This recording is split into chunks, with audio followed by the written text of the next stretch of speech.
Serene Beauty. She's the premier hair and makeup heaven at Mawanda Road. So if you've been there, you know. If you haven't been there, please rectify that. With 15 years at the helm, Serena has transformed her passion into a celebrated brand, exemplifying her entrepreneurial genius. She is also the chapter president of the Business Network International Integrity, which is a vibrant network of over 60 business owners, where she excels in connecting professionals to ignite business growth and innovation. Serena has lived with vitiligo for over 30 years, during which she became a beacon of hope for those who are struggling emotionally and psychologically with the condition. She's actually one of the main people who was the driving force for celebrating this month, this Vitiligo month. With the campaign that we had, with Practice Fashion Union, the cover photo that we had, and if you see some more photos up there, we collaborated with her. She's the one who did the makeup, and a great photographer called Noor, who did those beautiful portraits of these ladies. Let's celebrate the beauty that is in Vitiligo. So let's give it up for Serena.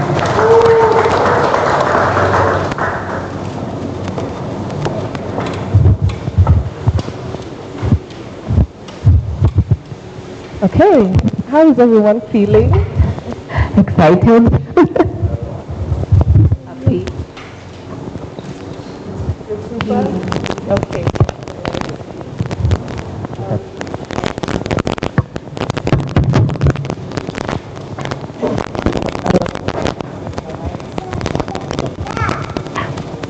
So I want to start by asking Eva we just want to talk about some of the biggest things that you've observed, maybe some of the challenges that may be faced by individuals with vitiligo in the community that you have served, because at least from anyone here on this panel, I think you have interacted with the biggest number of people with vitiligo. Thank you. Good morning, everyone. I'm happy to be here celebrating World Vitiligo Day, and I'm very happy that all the people of the Vitiligo Association of Uganda are here. Thank you for coming. Thank you for turning up, and I'm very happy to represent you. The challenges people face mainly is stigma. I think most of the people living with vitiligo have experienced some form of stigma, especially from the community members.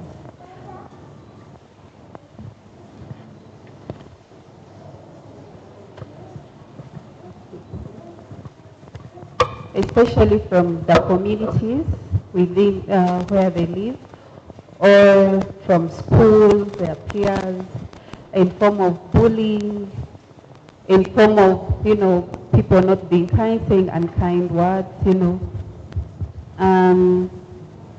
form of, sometimes people go to, for example, looking for employment, and someone just looks at you and they're like, you can tell when someone is not impressed with the way you appear. And most of them, some of them have been turned down.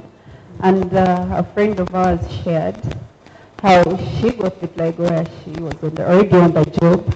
And then the clients were not okay because she was working on the reception area, and they were not okay with how she was looking. So they told her, if the clients are not happy, we cannot keep you. So there is a lot of stigma in the communities, but especially in the rural areas, because they do not have information and they rely more on the myths and the beliefs, those traditional beliefs. So you find they are using those myths to stigmatize, to discriminate, to isolate people, and they're not able to perform to their best. Another challenge is treatment, access to treatment. People do not have access to treatment. even those that have access to it, they find it costly and are not able to afford it. I believe most of us would want some treatment. But most of it, for example, you start the program because it's a long program. Vitiligo will not go away in a day, in a week. It's a long process if you want to get fine. So you find someone starts, 1 week they are committed, second week they are committed, then after they can't do it anymore because they've run out of resources. And then there are a lot of people that take advantage of people with vitiligo. They come with all sorts of medicines. They'll tell you stem cell, this herb here, this witch doctor there, pastor this, sacrifice this. So you find people are spending so much money on things that are not working. And the biggest challenge, the biggest problem and the biggest challenge is because there is no information. If there was reliable, accessible, and accurate information about vitiligo, we believe all this would be done away with. Yeah. And I think it's important that, we're kind of doing something like this to unpack vitiligo so that people can understand that it's not this, crazy, mystified condition, but it's normal. Speaking of stigma, David, have you faced any stigma maybe in the professional world? Have you faced, reactions from people because of your vitiligo? No. I think a lot of the stigma that I faced, especially at the beginning, was self-inflicted. So I never had the chance to face other people's stigma. When I started getting vitiligo, I was in radio and I was on television. I know what the standards of television are. I know what they accept. And before I started getting it in my face, I was fine. When something happened to my face, I was like, you know what, I need to segue out of this career and segue into a new career because I know exactly what's going to happen. Maybe I was wrong. I don't know. I never got a chance to ask. But I think for me it was just, preparing and figuring out how to move on. So I haven't got any form of stigma per se. Just, every 2 business days someone approaches me with, have you tried this? Have you tried that? And yeah, I've learned to take that with grace. A lot of them are well-meaning. Some of them might be common, but all of them are well-meaning. They're concerned. So, it takes 2 minutes to listen to them. And it's also an opportunity for you to be able to educate or explain to them. I have a lot of questions from little kids. And yeah, I also make sure that I, take the opportunity to be able to explain that. So, as far as people stigmatizing me for it, I think I've just been lucky not to have that. I have or people's perception of me, at least that I know. So it's so yeah, I can't really speak to the non-self-inflicted stigma. Yeah. Okay. Luckily, I think it should be a good thing that you haven't really faced that from, the people around you. Serena, you've had vitiligo, I think, longest on this panel. How has your experience helped you to help others? Because I know that you are one person that people go to a lot for, support, kind of, to lean on. Can you take us through that? Thank you. Yeah, I've had vitiligo over 30 years. I got it when I was really a child. I think having dealt with it makes it easier for me to help others deal with it. For a person with vitiligo, you sort of have to do your own journey for you to be able to support others. Otherwise, you suffer from a place of pain, which is very difficult. And it's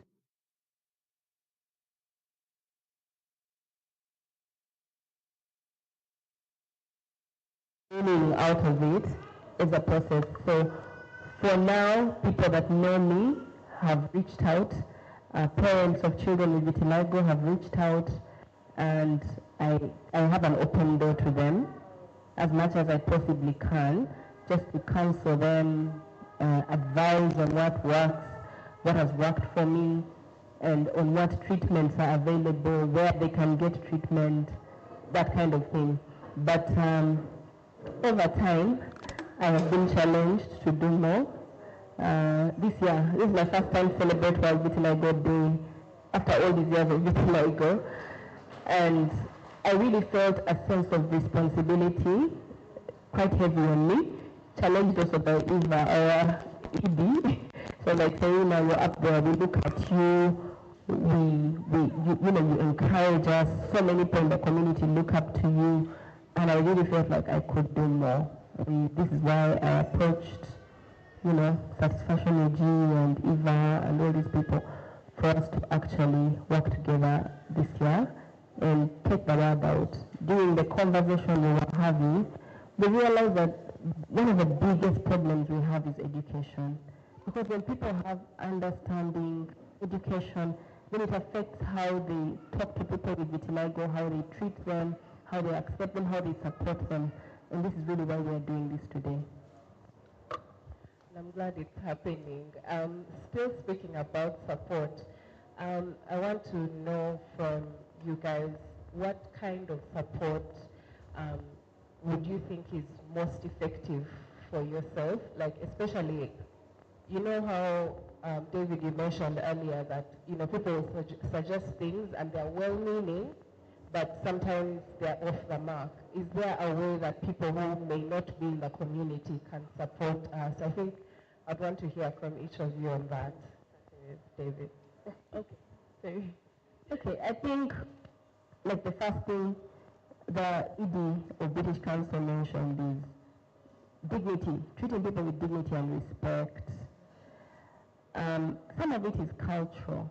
Like in Uganda, generally people do things that can be offensive, like, staring down a person, giving unsolicited advice, and, just abusive words. Let me see, people in this community who've received some kind of abuse that have vitiligo, just put your hand up. Someone has said mean words to you about the vitiligo, right? There are people here that have experienced that, and it can be harsh.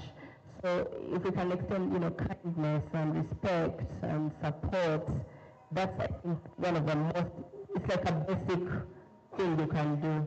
But also just the support, listening, and encouraging and comforting, because the biggest struggle with vitiligo is actually emotional and psychological, and vitiligo is not painful unless, of course, you get some band.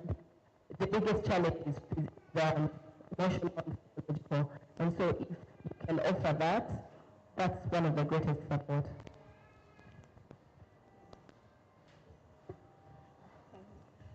I just agree with what Serena has said, but also I think it's very important. If you're going to approach someone, I mean, all people who give suggestions are coming from a good place, but if you're going to, there is a certain way you approach someone that is not, doesn't make someone feel like you're harassing them, because most of the times you feel harassed by people.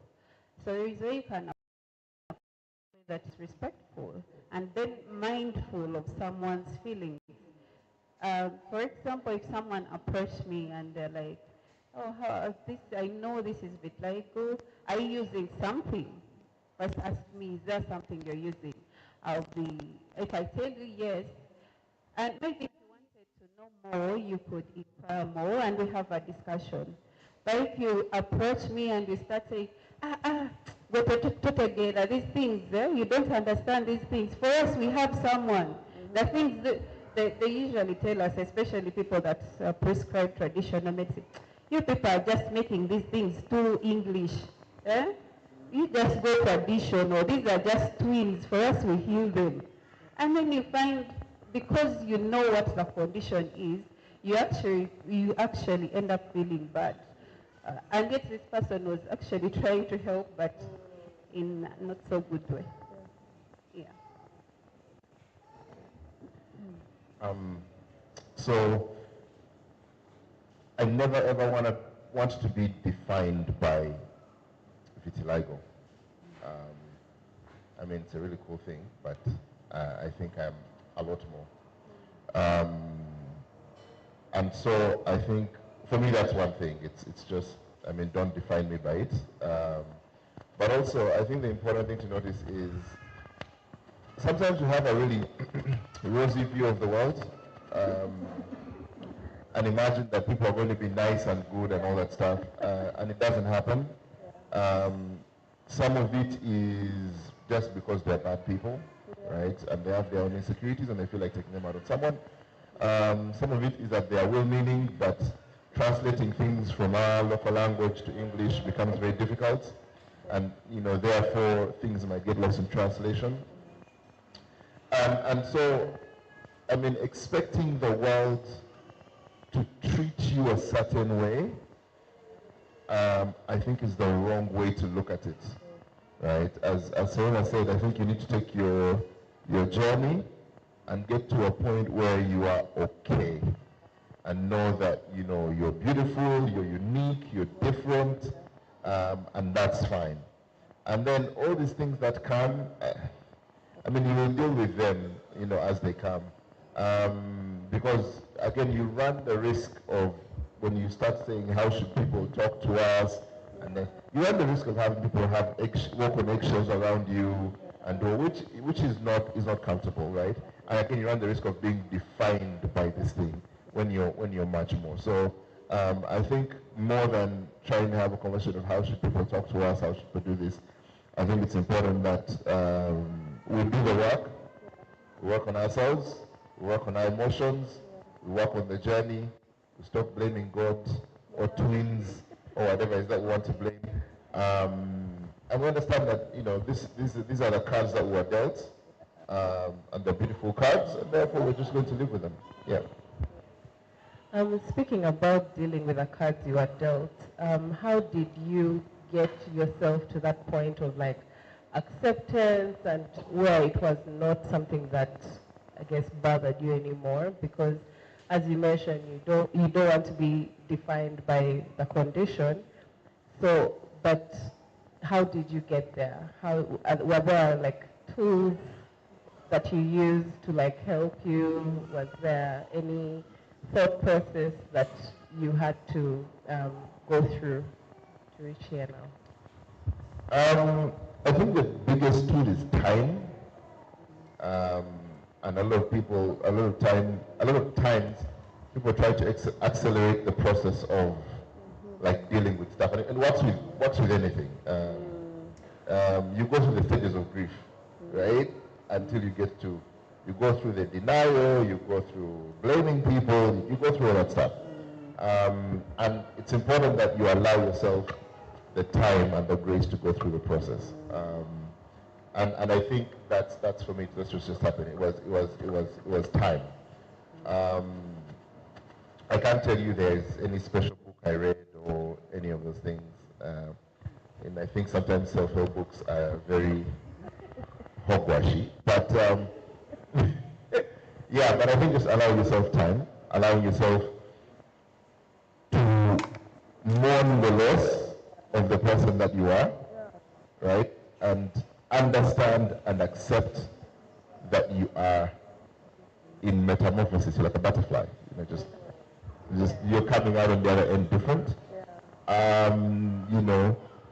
So yes, allow yourself to mourn that, allow yourself to come to an acceptance of it, I think is important. I think a lot of us struggle because we try to hold on to the person that we were, and yeah, I mean, that's only going to bring you pain.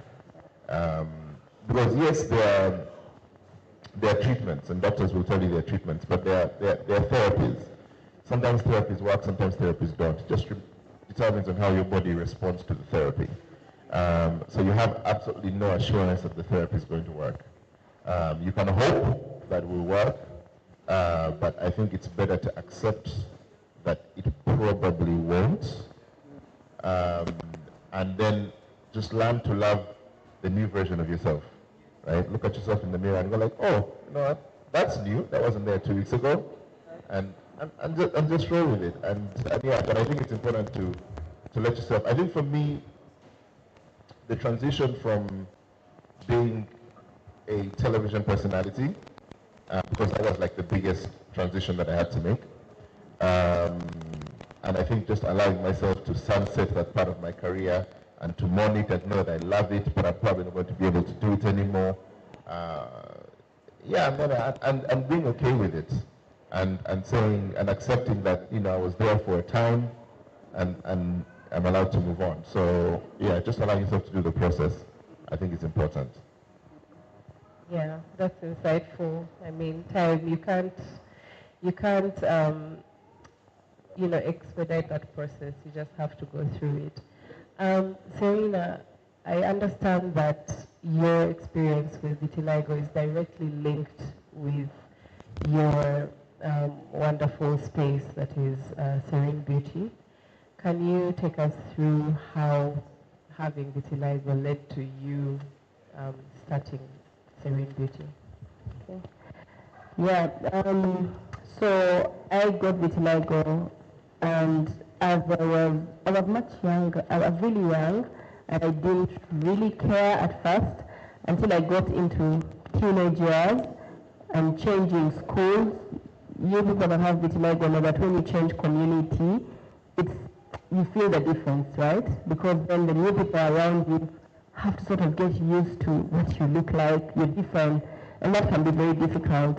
So I went into a new school, and that was hard. And my aunt introduced me to makeup. So I started doing my makeup as one way of just copying, as one way of copying, so that I can just live a normal life and be comfortable in school and not have to draw so much attention to myself. And in the process, I learned how to do makeup and got really good at what I was doing, and a business formed out of that. And because of having gone through that struggle, I feel that for me, that helped me redefine what beauty really is. And so that's the approach I have even in my business. Our tagline is inner beauty at the fore, because beauty, I believe beauty flows from within. And it's the approach that we're using in our business. And so in my business, I receive all kinds of people that don't even have vitiligo, but have a lot of different kinds of challenges accepting themselves. And it gives me great pleasure to just support them on that journey. Yeah. Okay.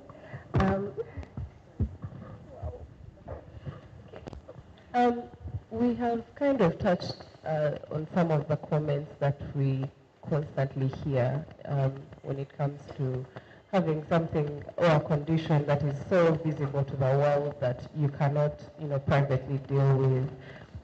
What are some of the comments that you guys have heard most that you just do not care for?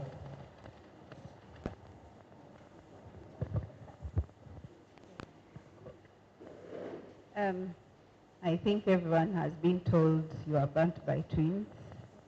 I think that is the commonest myth. And then there is another myth. People always think because you have vitiligo, you're prone to get skin cancer, which is not true. And then there are people who believe vitiligo is contagious.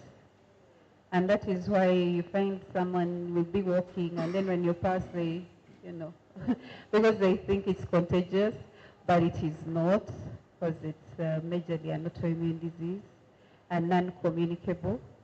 And then other myths, there are several myths really. I think you can also add on, but there are really many. No one tells me those things, I think, because they fear me. No, just I think the one I've had, yeah, is one of twins. That's, I think, the one I've had. I haven't had any other one. That's, I think, the most common one. Yeah. Yeah, and some people just think you are just banned. Yeah. speaking of like sensitization, saying that you have children, how do they understand your vitiligo, and how do you think that parents can also reduce stigma, by, teaching their young ones about it? I think that in terms of shaping the next generation, it's important that parents play an important role. As a mother of 3 boys, I'm doing my part. I've taught my children. Of course, my children don't see vitiligo at first, like your own children. I'm sure you people have realized that they don't see a difference. But as they start to interact with the outside world and people ask them, then they say, oh yeah, actually my mom looks different. And so I've taken time to explain to them, and I have overheard them explain to people in very beautiful ways. They don't explain it away and say, oh, she was born like that. I don't think it's right to tell children that people are born like that, because then they will go ahead and believe that people are born like that when they are not. Explain to them the facts. So that's what I have done. I've explained to them the facts, and they can very well explain them. There's a child in my children's school who has vitiligo, and so I believe that my children are helping other children understand that child and explain on their behalf. Recently, something very beautiful happened to me. My 5-year-old son was just thinking to himself and just voicing out and said, pretty Ligo, pretty Ligo. I said, what's that? And he said, this thing on your hands. And I'm like, what did you call it? He said, pretty Ligo. I said, why did you call it that? I said, because it makes you look really pretty. And I was like, it was so beautiful, right? Yeah, I'm quite genius, because I've never had anyone say something like that. But it's because of the attitude that he has to it. And I speak not just to vitiligo, I speak to all conditions. I think it's important to train children to respect people, to treat people that are different from them with dignity and respect. Yeah. Wow, that was a beautiful story, because now the only thing that's running in my mind is pretty Ligo, pretty Ligo, pretty Ligo.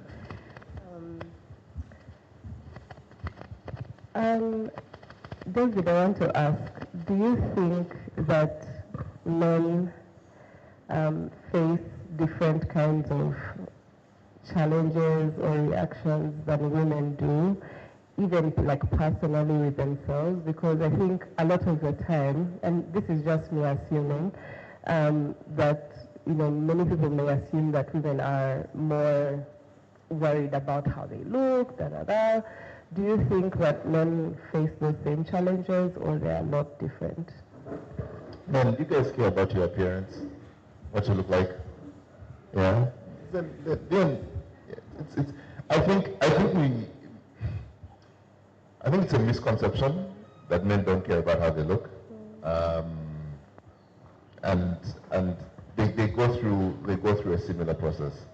I think culturally we might be lucky that what you look like is not the first thing you're judged by as a man.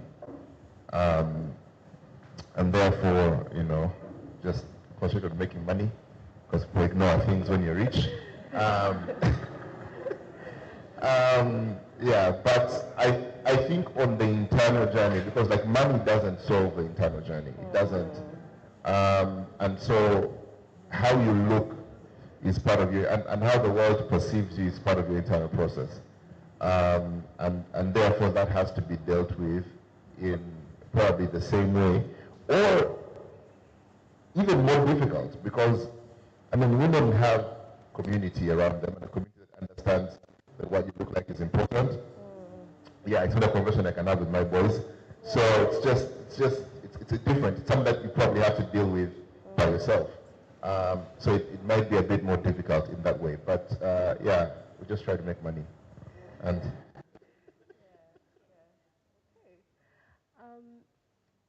Eva, you've met a lot of people who just realize that they have the condition, maybe they don't know where to start from. what is a way that you support people who have just gotten a diagnosis that they have vitiligo? So many people that reach out to us, some have just got the condition. So the first thing we advise is first seek help from a dermatologist, because we are not medics. So first you need to see a dermatologist, confirm that you have vitiligo, because there are some other skin conditions that look like vitiligo but are not. Then from there you start, with a dermatologist, but then we are a community that we support one another. We help you deal, because the first time you get vitiligo, it's really stressing to most people, and most of them deal with self-stigma, like you said, and then most of them self-isolate. So we help you by, showing your community, we are people like you. We are thriving, we are living our best lives. We have, I have to talk about this person, Penina, please stand up. Because I know everyone can attest to the fact that she has helped most of the members here home. Because her vitiligo is really, a lot, it's widespread. And every time, first time I saw her, I was like, I used to be like, vitiligo and what. And I saw her and she was very jolly and happy. I was like, okay, I have no problem. I was like, why do I even stress myself? Like, if she's really happy with herself, I only had like something here and here on my eyes, like, really, why am I stressing myself? So when you meet a community of people that are like you feel like you belong. And then there are people that understand you. You can tell them anything and they will listen to you. We go through so many challenges. Someone will complain about something so small. And you see, vitiligo, we all have different shades of vitiligo. You see, like, I'll give an example of Diane. She has some little vitiligo on the lip, but that can stress her more than even maybe him. But she will come under group and talk about her challenges, and then we will understand her, however small, however big, whatever shade of vitiligo is, you feel like you belong. So we give you a belonging. And then definitely most of the people experience sunburn, especially on the physical body. So we advise you the best way to, take care of yourself. If you're going in the sun, please wear sunscreen. If you do not have sunscreen, we give you the sunscreen. Cover yourself. If you're going in the sun and you have vitiligo on your head, put on a hat. Put on something to protect your skin from sunburn. Yeah, those are some of the ways we help. You've mentioned finding people like you. What are your thoughts? I think even Serena, you can jump in here. Your thoughts on representation in the media and like its role in kind of normalizing and destigmatizing. I think the media have a very important role because they talk to everybody. And so creating awareness, educating people. This conversation we are having, I hope will really go through the media because we'll be debunking a lot of myths, a lot of things that make it harder for people to live with vitiligo. There are people who do the wrong things in response to their vitiligo because of not having information. You take so long to see a dermatologist that could help you, maybe even stop the spread, there's some treatments, or a counselor that can help you just process the pain because you have wrong information of what's happening to you. And by the time you come to get any help, it has spread so wide, you've been stressed out, and stress exacerbates the whole condition. And so I think that the media... Wrong way to tell the story. And so even as the media is telling more stories, I think it's important that they tell these stories from a point of power and success and changes. Because like the way human beings perceive things, if I put something on television, but I was talking about how bad this person has it, right? then the perception of the consumer is going to be a perception of pity. So that every time they meet me, again, it's going to be a definition by my condition, right? And yet, if you do, exposés of people like Serena who are making it big business, successful, and it's from a point of this shouldn't stop you, this should empower you, and things like that, then it becomes an entirely different story.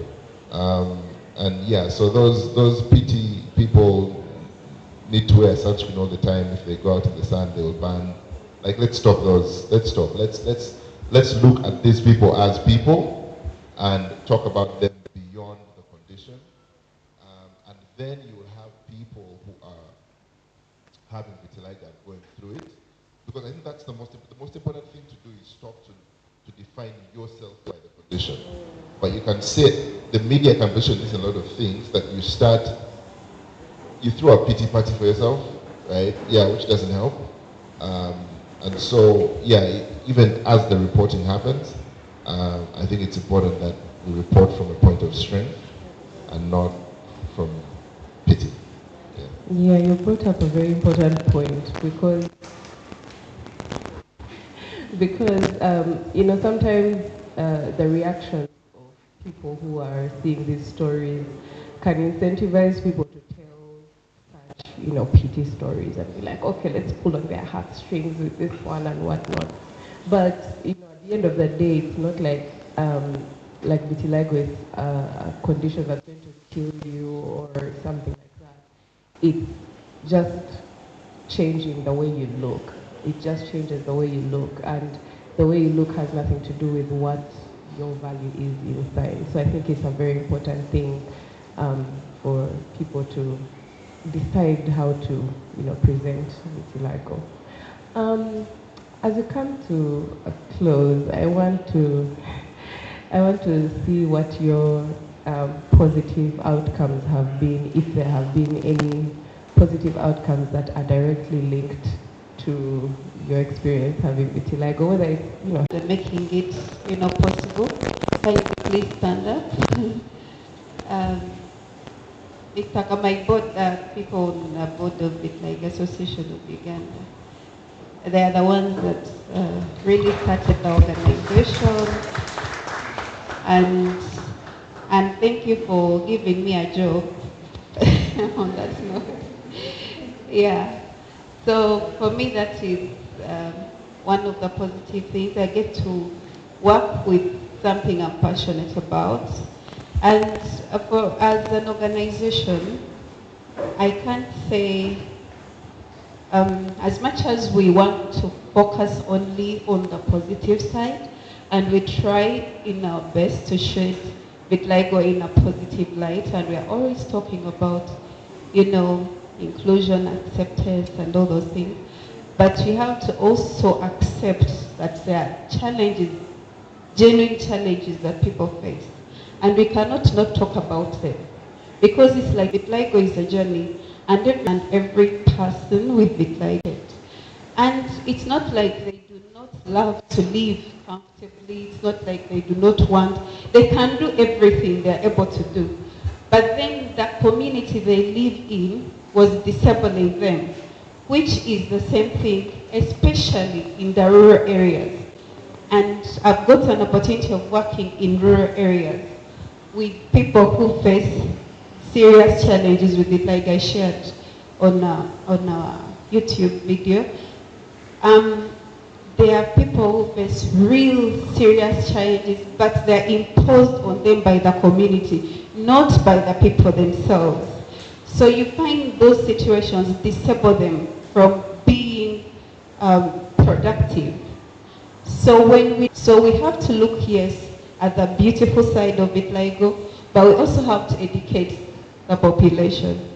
So for me, that has been the thing I've got most from vitiligo.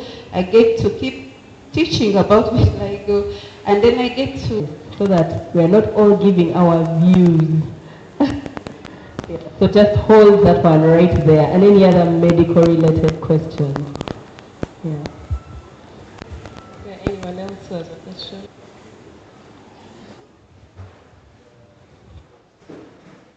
Yeah, thank you very much. This is more of an inquiry.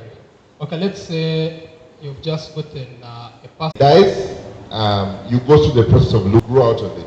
Of course, I mean, it never completely goes away. Never completely gets 100% easy. But because you've gone through that process and you've real mourning, it's the stages of grief. It's understanding things are changing and you get to a point of being okay with it. And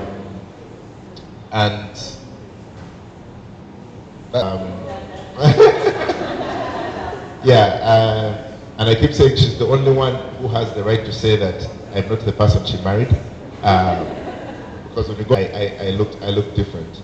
But understanding that I might wake up tomorrow and I'll be different. And I've seen boys. When you're reading, I think those are the stories you put up. I've not seen the young girls. I don't know if they're not there. They are there. They are there. Probably they are not. They're not coming out. Or we are not seeing the stories. Maybe it's me who's not seeing. The little celeb, and usually the feedback they give us afterwards is always positive. I'll give you an example. There is a child who was who dropped out of school because of vitiligo, and then she was later also abandoned by the parents because they thought she was a curse or something. They thought she was a curse to the family, so they abandoned her and also turned her into a normal person. Thank you, Penina. And then afterwards, as an organization, we went back to the community. We had a community sensitization, had a school sensitization with a school.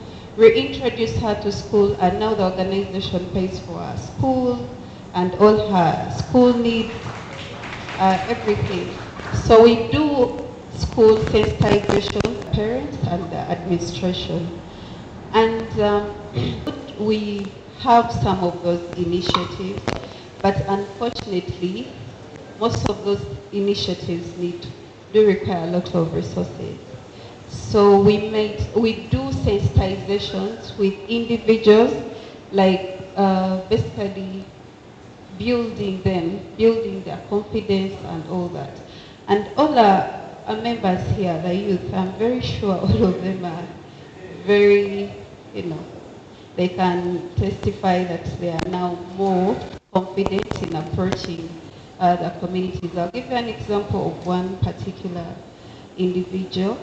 He finished education, graduated from Makerere, did very well, and then every time he would go, to apply for a job, there is a certain incident he told us. He went and he wrote an application, he was successful, and then he never got back from them, and he knew he had done well at the interview. And then he went back to ask why he was not given the job. And then they told him, the parents were not comfortable with you. They are not comfortable with your appearance, so you cannot be here. So after that incident, he really lost hope he really lost hope. Now, we do not work alone. So we connected him to an organization that supports youth. It's called Show Abilities Uganda. We connected him to that organization to help him, and they built his confidence, gave him other skills, and now he's doing his own thing, and he has never been happier. He told me, now you can't convince me to go and look for a job. I'm doing my own thing. So as much as we do not have the resources to do everything we'd want to do, we try as much to work with other organizations, associations that can help.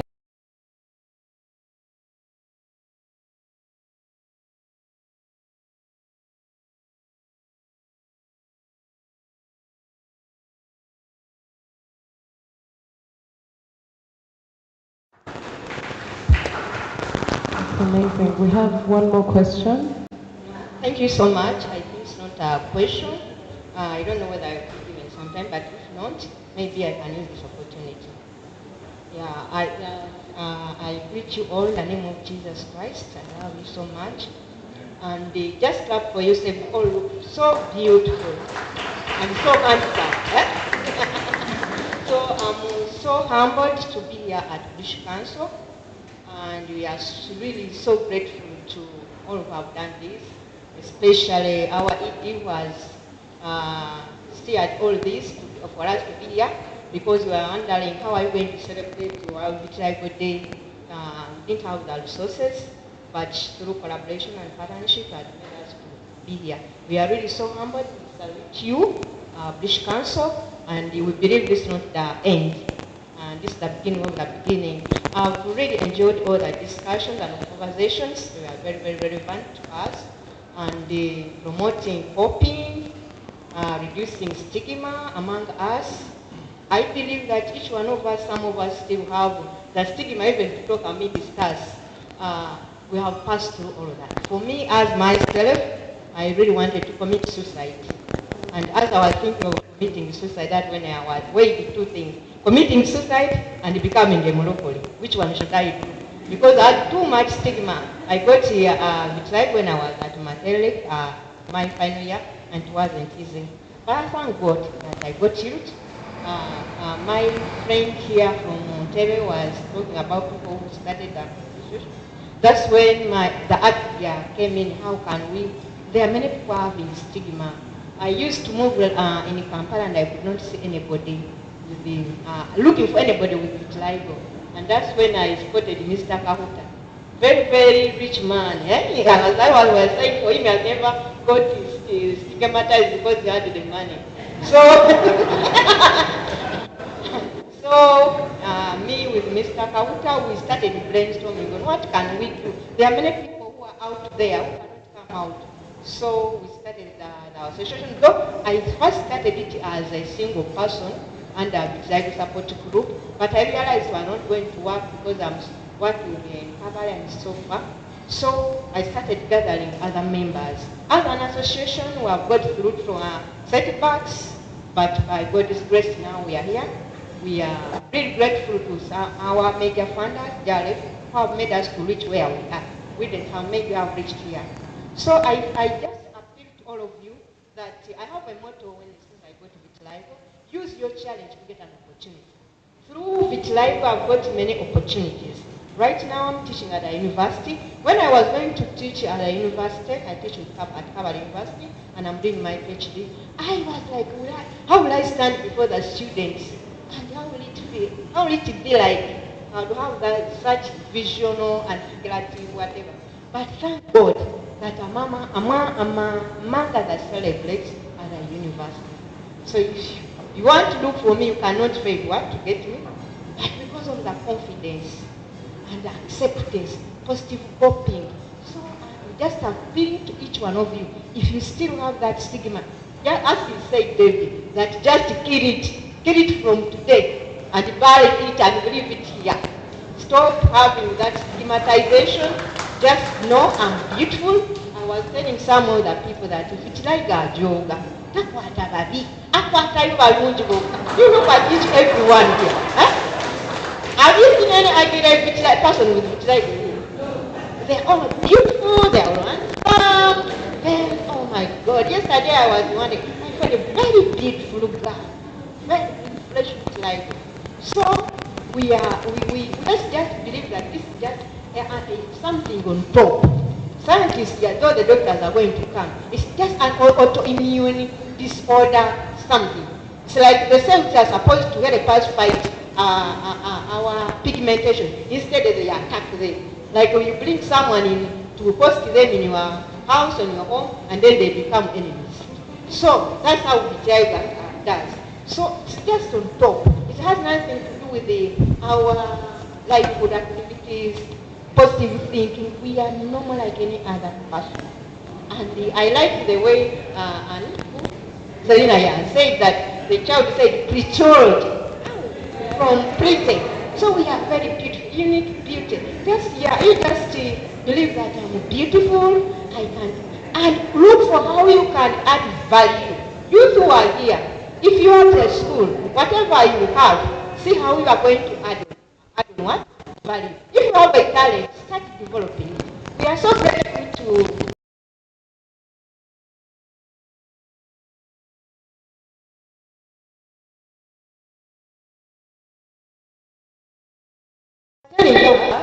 that British Council promotes talents.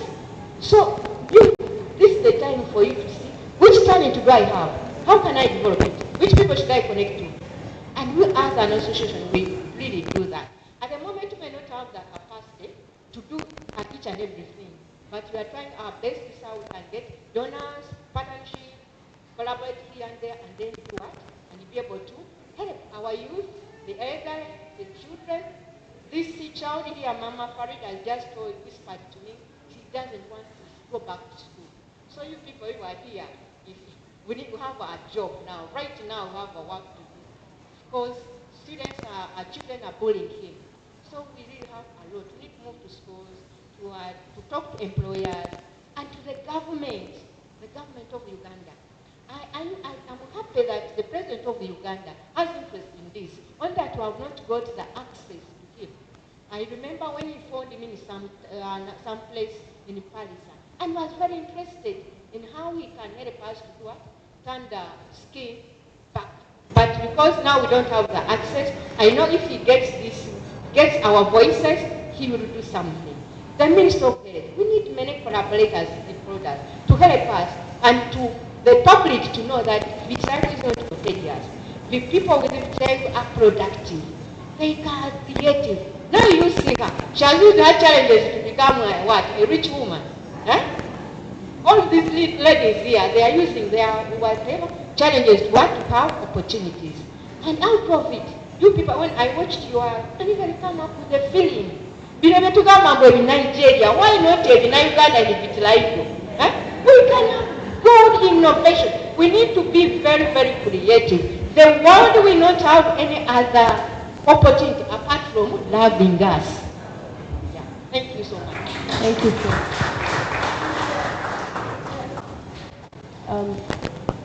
Yes, so I think we have no more time for questions.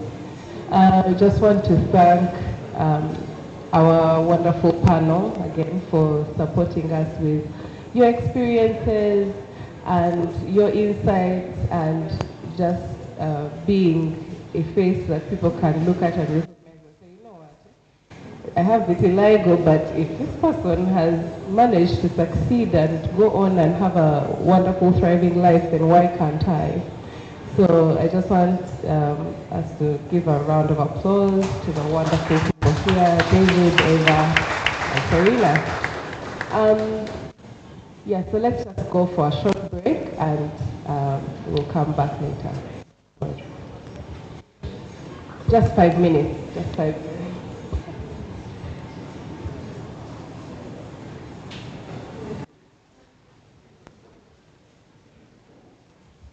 Let's use the 5 minutes just to stretch a bit, move around, stretch, then at 11:26 we should be back here.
wonderful, talented, insightful artists, poets. Yeah. So get seated and get ready for the next part of our session.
When it's unique, stop being beautiful.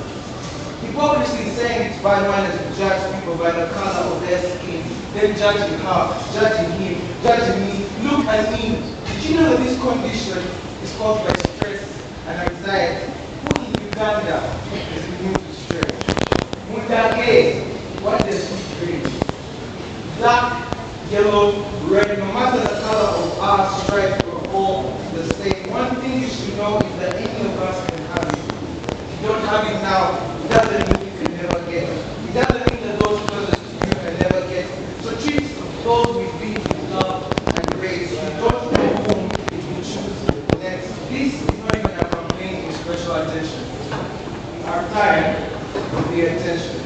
This is a polite reminder that we're all the same. We're not so different, you and I. It's okay to be afraid. The question is, what do you do when you are? It's okay to be curious. But how do you handle your curiosity? Vitiligo doesn't equal imperfection. Zebras are also beautiful. Difference is a strength. You can't beat yourself up for not knowing better. When you know better, do better. We are but playing in the darkness other's world. We burn brighter together with everything of life.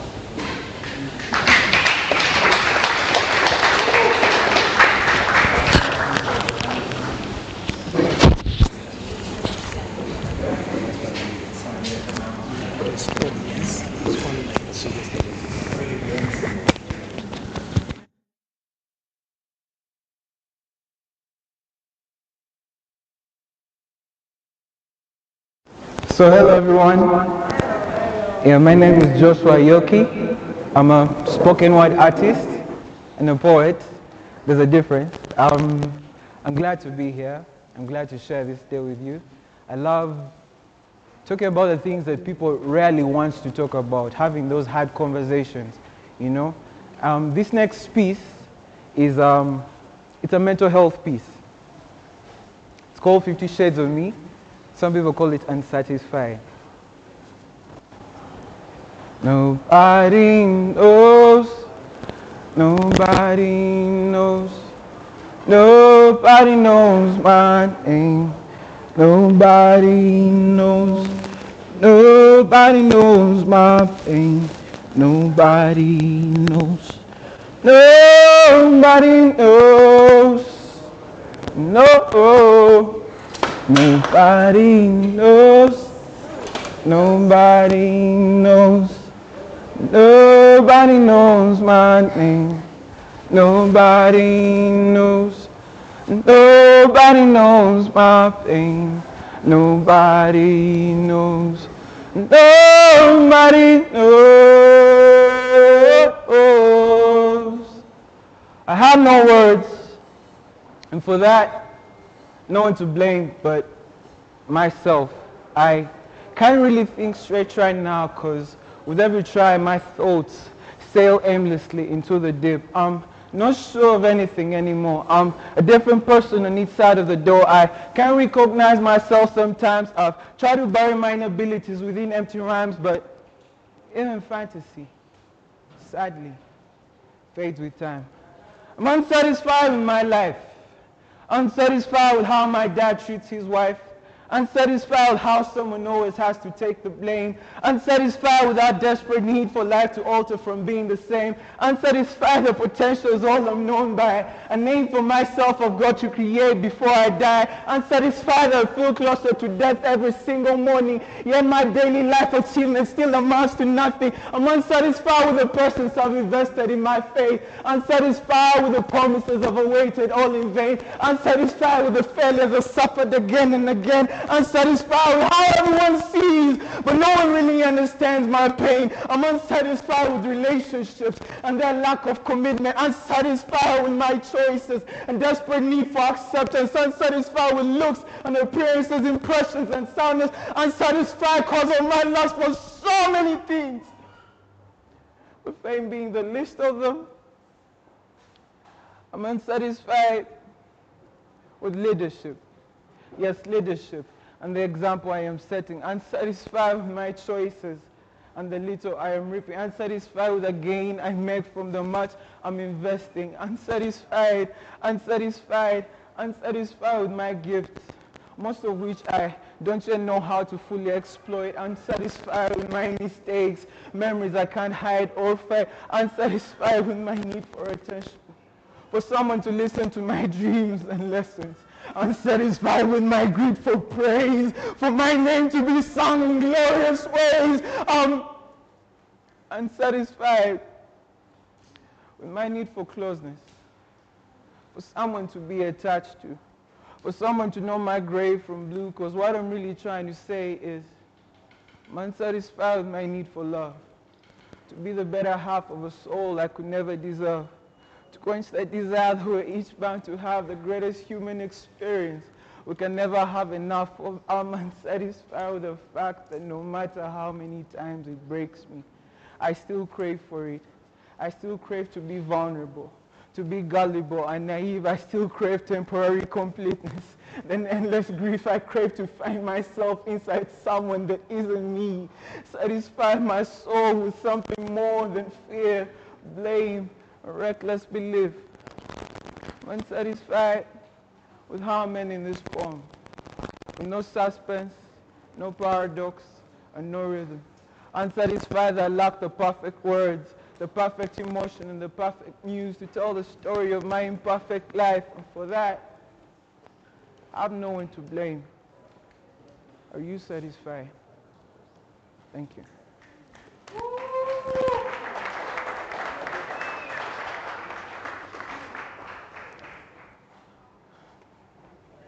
Chief, I hope.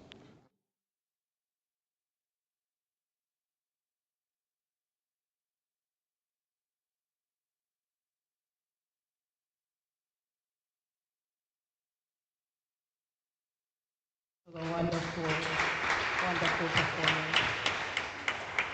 Yes. In the poem, it was mentioned or noticed that Michael Jackson died today, but rather than commemorating that, I understand there is a birthday today. Someone was born today. Who is the birthday girl? Stand up. Let's just do a small chorus. Happy birthday to you. Happy birthday to you. Happy birthday, dear Diane. Happy birthday to you. Hey. On that note, I'd like to welcome the next person that we're going to be talking to. This is Dr. Malik Sempereza from Unity Skin Clinic.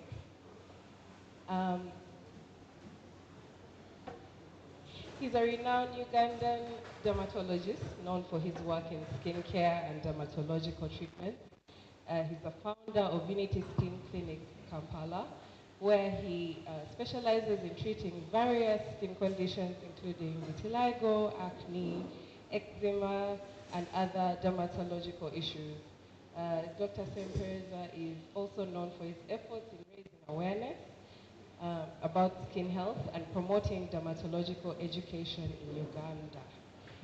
He frequently engages in public health campaigns and provides expert advice through various media platforms to educate the public about skincare and dermatological diseases. Please welcome Dr. Malik. And also we're welcoming back Serena Tugume of Serene Beauty. She's going to take us also through the vitiligo.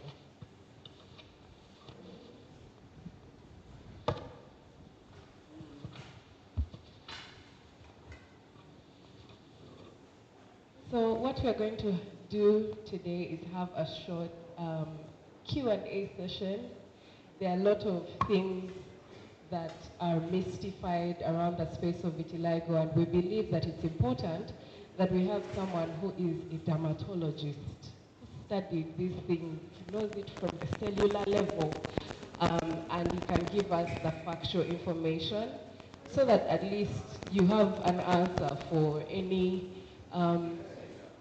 misconceptions people may have, any assumptions people may have. You can have a factual basis for what you have to say. Welcome, Dr. Mali. Thank you for having me.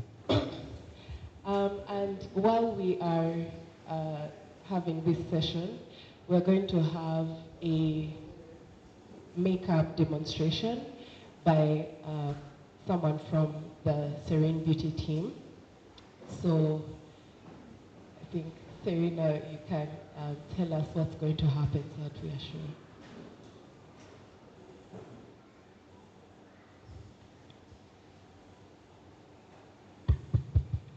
Okay, I would like to ask Raisa from Serene Beauty to come to the front. And someone was identified for us to do makeup on her. Please come. So as they're coming up, Serena, can you tell us the difference between makeup, regular makeup, and makeup for vitiligo? Okay. First of all, I just want to, before I answer that, I just want to mention that there's nothing wrong with not wearing makeup when you have vitiligo. It's okay to walk around without makeup. We're not asking you to all go and do your makeup. But as you are aware, for people with vitiligo, sometimes in certain spaces, you find more peace and freedom when you wear some makeup. It's not that you're not happy with how you look. For most of us, really, it's just to bring some normalcy to your life because of the outside people. We had a YouTube interview with Satisfaction UG, and during that discussion, we actually realized that a lot of what we do is to manage the external people so that we can be able to live a normal life. And that's how I got into makeup. And so I want to invite my colleague. In terms of the difference between makeup for a person with vitiligo and everyday makeup, there's not a very significant difference, and so I don't want you to go on a hunt for vitiligo makeup. But of course, the experts, the people that know what to do will tell you makeup that has full coverage does a better job than light coverage or medium coverage makeup, concealers and foundations. There's makeup that's long wear, so I advise that when you're buying makeup, you make sure you buy good quality makeup that is for long wear to be able to take you through that day, and you don't start to feel awkward with makeup during that day. Makeup that's not too oily can also help you go through the day without getting oily. And then the most important thing is the technique. So my colleague, Raisa, will just start off with the basics, the eyebrows. This is makeup you should be able to do in under 15 minutes because you're getting ready for work. And if you're doing it often, for the ladies, I think, you may find yourself wearing makeup more often, and there's nothing wrong with that, but you should be able to learn to do it quickly and get on with it. People wear makeup even just for acne. People who don't have any problems wear makeup, so I don't want us to demonize makeup and make it look like, why are you hiding? We get a lot of comments from people that don't have vitiligo saying, why did you cover her vitiligo? She's so beautiful with it. But they don't really know what some of those people are going through. So I get a lot of people with vitiligo come to my space and tell me, help me, I need makeup. I just need to have a normal life. I want to go to work and not have to explain myself continuously to people. David said his life, he didn't seem to interact with people that, make all kinds of comments and all. But there are people I have met whose job, they cannot make it through a normal day without makeup because of the people around them, the kinds of people. So if your life, you can go around without makeup, that's good. But there are people that just can't bear, a normal day without makeup. So she's doing her eyebrows. She's doing her skincare. It is important that you wear sunscreen. Okay? With or without makeup, Dr. Malik will tell us sunscreen will help protect your skin from sunburn, and you don't want to continuously have your skin burn, you experience sunburn, to protect you from the sun rays. So you wear sunscreen under your foundation. And it's good skincare. Then she will do foundation on her, and then there's specific products that do a better job of concealing. And if you want to know what those things are, you can contact us. We will take you through all the options for just that day when you feel like doing that. Okay? Okay. Let's just jump right back into this, but in case you're curious, they're here doing the makeup right in front of you. Dr. Malik, could you tell us, because not everyone in this room today has vitiligo or maybe lives with someone who has vitiligo. So could you tell us what is vitiligo, just like at the base? Sorry. Thank you so much. I'm really, really blown away by seeing all the people here. I'm shocked by the kind of work everyone is doing here. I've seen members of the Vitiligo Association of Uganda. Where are they? The board members? Can you stand up?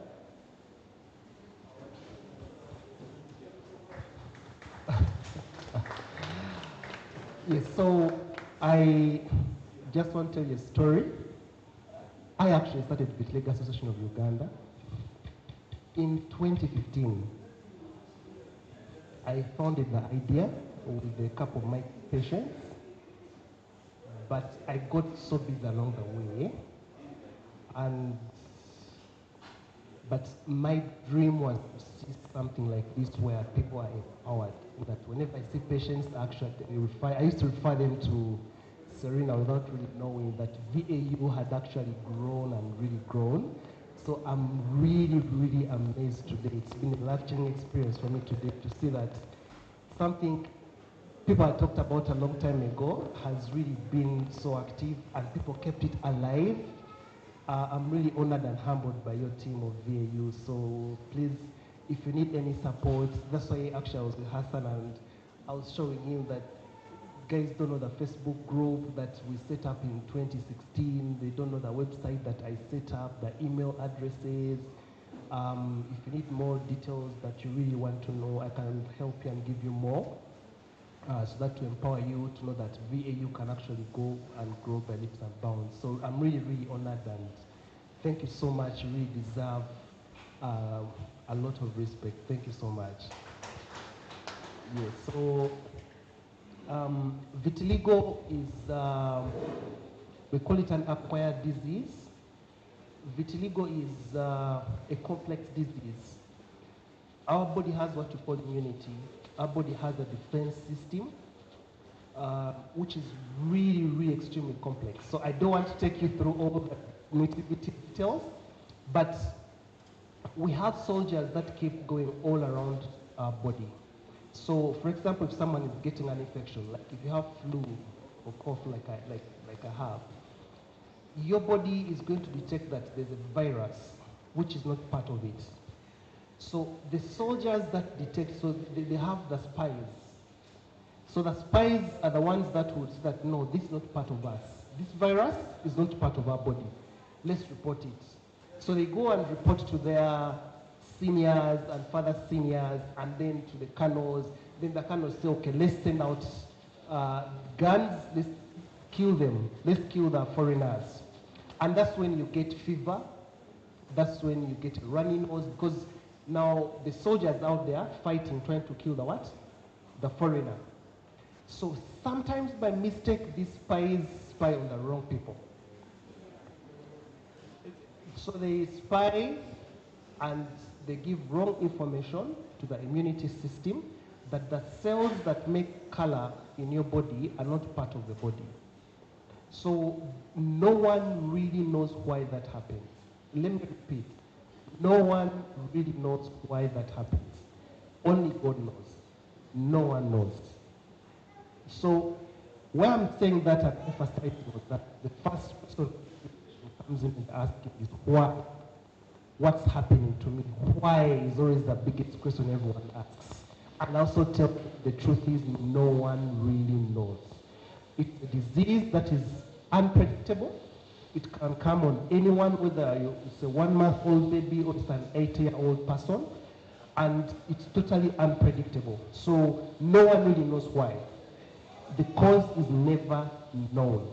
So your body goes and attacks what you call the melanocytes. So melanocytes are the cells that make color. The color they make, it's a pigment called melanin. So melanin is supposed to protect us from skin cancer. And when they see that it's not part of it, they kill out those cells that make the what? The melanin. So you start losing melanin in those patches. So essentially that's what vitiligo is. It's what you call an autoimmune disease, meaning your own immunity is fighting against itself. But the cause is really not known. Yeah. Okay.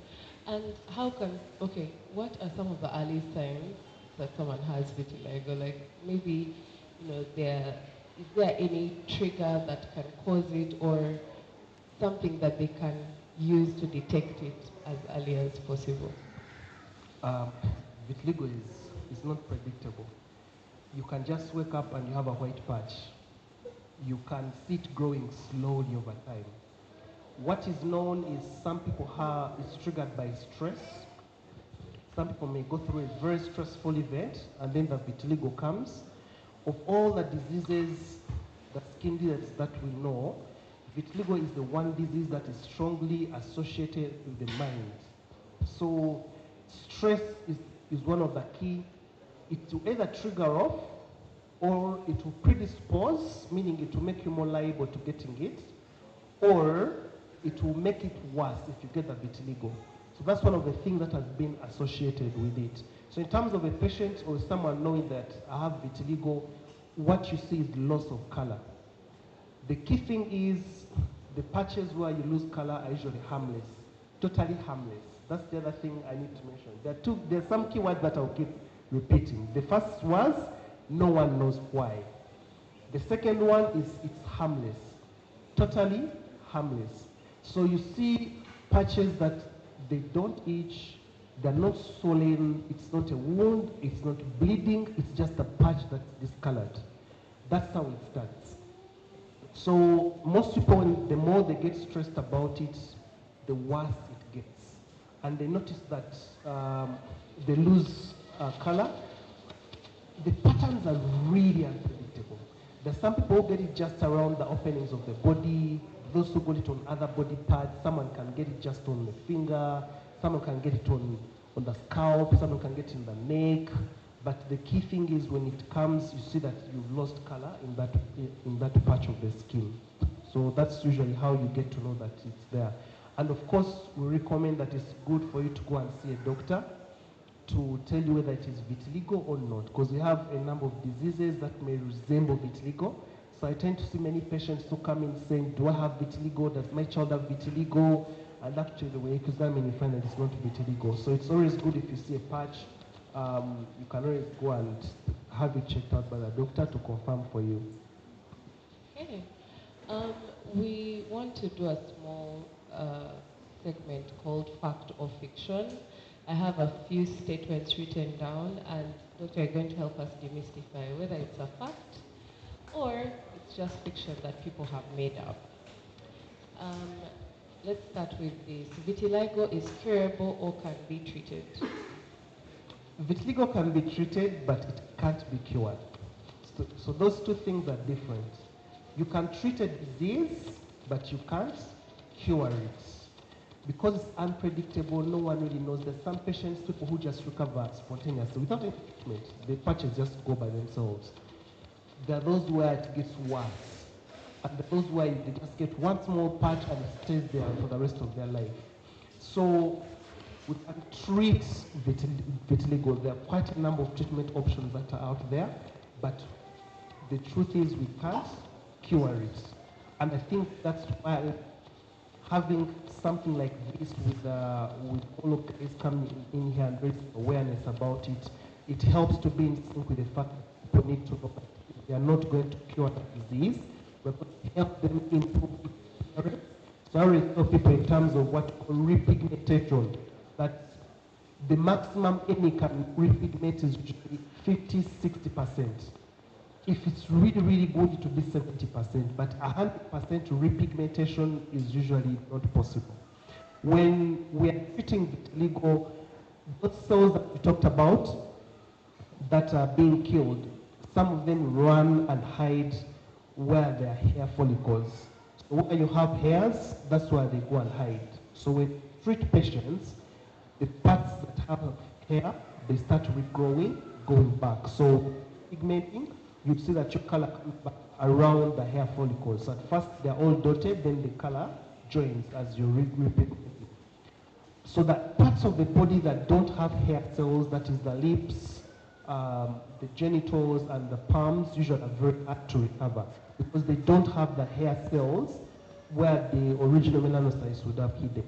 So that gives you a clue that we can treat, but we cannot cure the disease. So if you're coming in to see a doctor, if you have someone who's going to see a doctor, please tell them that it's good to have a purpose.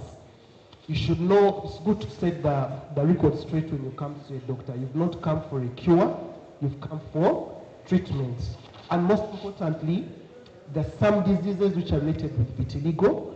If those diseases are negative and they are not there, then the whole purpose is to learn how to cope with the disease and just have treatment but not cure. Okay. The second one is vitiligo is contagious. Fact or fiction? That's a super fiction, certainly. Vitiligo is not contagious. This is quite hard, especially for people who are married. When you have a married couple and then one of the partners develops vitiligo, it becomes one of the hardest things. They're usually denied or managed by their partner because they feel they're going to spread it to them. Then of course the other people, even just giving a handshake, they feel they're also going to get it. People in the workplace, in the environment, they feel it's going to come to them. But vitiligo is not contagious. Okay, that's the key word. It does not spread, it is not contagious. Okay, you mentioned married couples, and the next fact or fiction kind of touches on that. It says vitiligo is genetic, is it? So, the majority, we would call it an acquired skin disease. Acquired means you just get it at any moment. Vitiligo can come to anyone, by the way, anyone. It has no formula. It is not inherited. The cases where someone says, oh, my father has it, so you know that's the thing of people asking why. Someone saying my father has it, to be honest, that's just pure coincidence. We've not found any genes that are specific for coding vitiligo and their passed on. However, some other diseases, we call genodermatoses, diseases that are genetic, that people pass on to the next generation. Part of them is having vitiligo. So those diseases are quite a different spectrum, and usually the patient has to go to the dermatologist and we try to diagnose those diseases. There are people who have a streak, a patch of vitiligo right in the forehead, in the middle, that extends to the hair, which you call pleibaldism. So you see a patch of vitiligo, but it's a whole complex inherited disorder that we have. So there are some cases where it is, the vitiligo itself is not inherited, but it is showing you as a symptom of another complex disease that is inherited. But those are usually extremely rare cases that usually we see very rarely. Personally, I've seen, I think, in the past 18 years of my career, I've seen like 3 patients who have such things. But in most cases, it's acquired. The next fact of fiction is that there's an age beyond which you cannot get vitiligo. No, that's wrong. You can get at any age. Yeah. All right. Then people living with vitiligo are more likely to get skin cancer. Is that true? That's a very tricky one. The answer is no. there's no evidence that shows that a patient with vitiligo is liable to get skin cancer. We've not seen any record. I actually am currently doing a research with a UK university, and my focus is on vitiligo in African skin. But we've not come across any paper, any research that says that there are patients with vitiligo who develop skin cancer. For some reason, the patients that have vitiligo also have an auto-protection against cancer. So that's why the disease is so unpredictable. It defeats the purpose. Most people, they're told, oh, you get skin cancer because you lose the melanin that helps to prevent. However, that doesn't happen. What happens is you easily get sunburn in those parts where you have vitiligo. If you go in the sun, you easily tan, you easily peel. So, but in retrospect, skin cancer is not related with vitiligo. However, albinos, that's a different story. I remember when we were trying to register a Vitiligo Association, there was a question of should we also combine with the albinos, that we do something with albinos, but it's quite different. With albinism, they have an extremely high rate of skin cancers, which is also, that one is something genetic, something entirely different. But with vitiligo, the answer is no. There's no risk of getting skin cancer, because remember what I said, it is harmless. It is harmless, totally harmless. It will never kill you. No one has ever died from vitiligo, okay? That the disease itself has killed you. It is going to be a psychological issue that causes something like that, but otherwise the disease itself is harmless. Okay. The next one, vitiligo is caused by stress. So,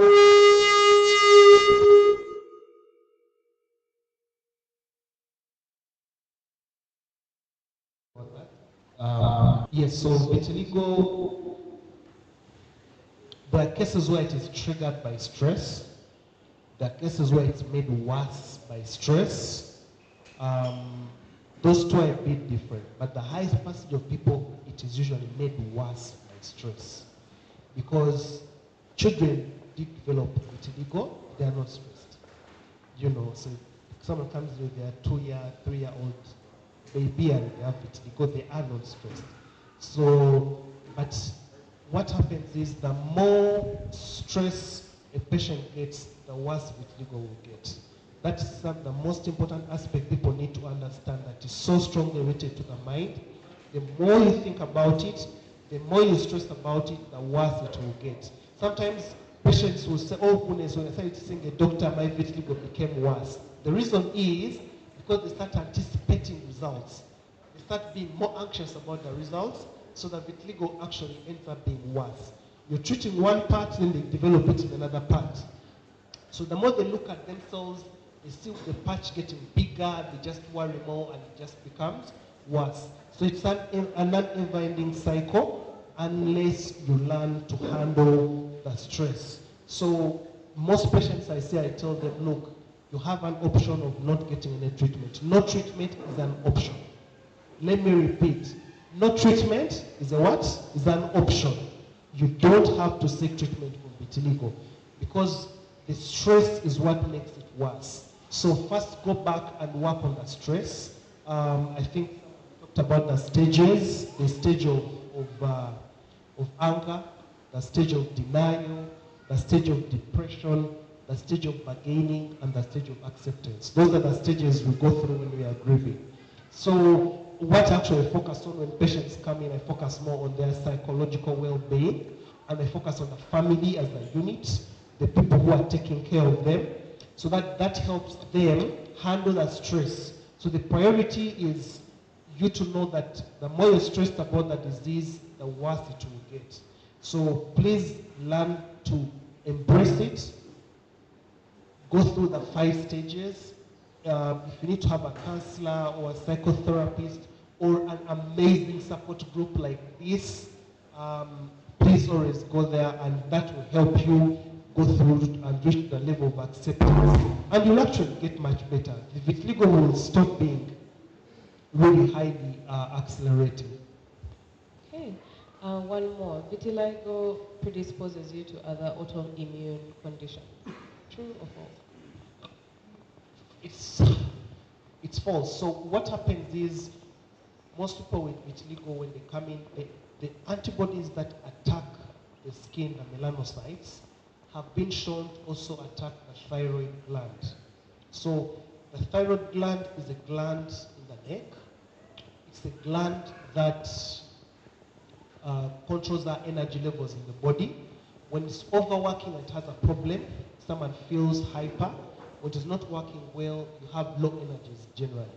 So a lot of research has been done, and they found that up to 40% of vitiligo patients,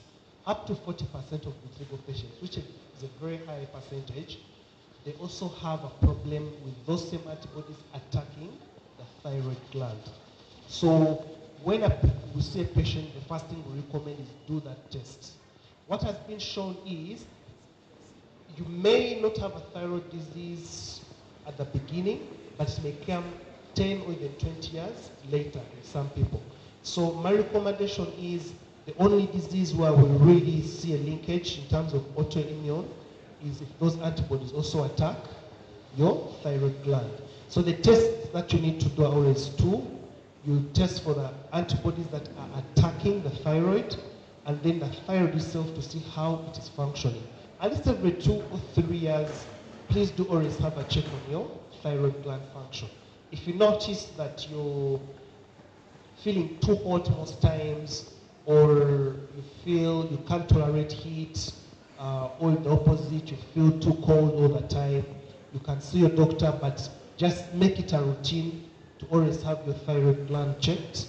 Two things, that the soldiers attacking the thyroid, and the thyroid itself of how it's working. It's a small gland just in the neck, but it has an essential part it plays. No one knows why it's related, but that's the other autoimmune disease we can talk about in the body. But all other autoimmune diseases, usually they're not related.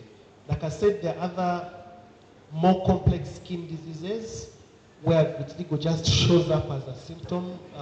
They're complex, like scleroderma. A patient comes in with so many other complaints. They aren't swallowing well, they have joint diseases. So the vitiligo is just seen as a by the way, but it's not the main disease that brings them to the doctor. So that's another spectrum of diseases. However, the only thing you need to know is always check your what? Your thyroid gland. Okay, thank you, Dr. Malik. We need. I'd like to take a short interlude to invite the country director. Sorry, just before that one, there's one I want to hear from you. The future. Serena, we're going to come back. Sorry, we're not done with the session. We just want a short interlude. Let's invite the country director. Thank you, and forgive the interruption. I just wanted to invite High Commissioner, the British High Commissioner to Uganda, who has popped by to just say hello and loves the work that we do, enjoys interacting with the people that we interact with. So Kate, I will not say anything on your behalf. I'll just hand the mic over.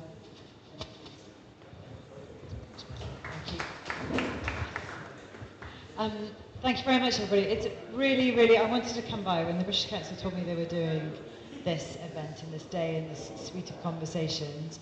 I really wanted to be part of it. I'm sorry I can't stay throughout, but I wanted to stay because I think this is a disease or a condition that actually very few of us talk about, very few of us know about, and very few of us understand. And one of the things with all conditions is that actually understanding is probably 80% of where we need to go, right? Is that actually if we raise awareness, if we have those conversations in all of our societies and all of our communities, if we understand things better, then actually that's probably the vast majority of the challenge right there. And there are a lot of conditions that go unspoken about, as you know, Doctor. Lots of women's conditions that no one ever wants to talk about. Lots of skin conditions no one ever wants to talk about. And I think we have to break down some of those barriers and enable us to have a much more open conversation about conditions that us, many of us, are facing. And I think that sharing, that understanding, is what brings us together as communities and creates that compassion and that understanding and that support that actually allows us to be the very best we can be as a society and as individuals. So I'm really proud that we're having this conversation. I'd like to say thank you to all of the speakers. I'd like to thank you to all of you for coming in. We're learning, we are, as the Council going forward. That's important for us too, and as the British High Commission. But we're really keen that we continue to support these kinds of conversations for conditions going forward. But thank you. It is lovely to have you amongst us. It's lovely to have you all here. And we will be taking away, I think it's fair to say, Millicent and others, we're taking away what more you want us to do in this space. I think there's a real role for us as internationals to sometimes push boundaries a little bit, right? But you need to tell us where that's helpful and what you want us to do. And then if you want us to take risks, we're happy to do that, and we're happy to push those boundaries. So thank you.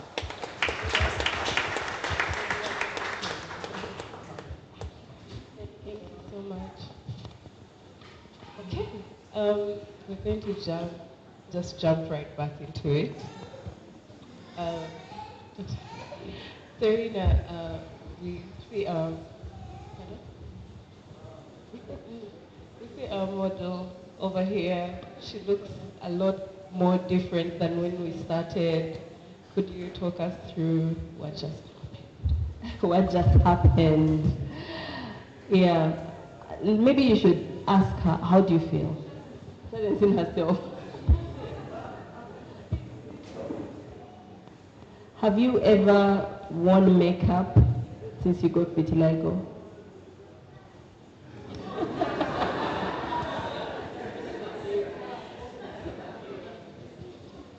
Have you ever worn makeup since you got vitiligo? Yes, I've ever. At first, when I got vitiligo, I used pencils. As in senior one, I used to hide in the bathroom. Then I used pencil, I hide. Then I got charcoal, I hide. Then I advanced to wanja. Then later on, advanced to eye pencils, the big eye pencils. But still, it was a lot. I had to go through a lot because it was when the sun goes on it. It washes away. So everyone is looking at me. What is wrong with you? What is that on your face? Why are you like that? So they kept on asking questions. I always look down on myself because of appearance.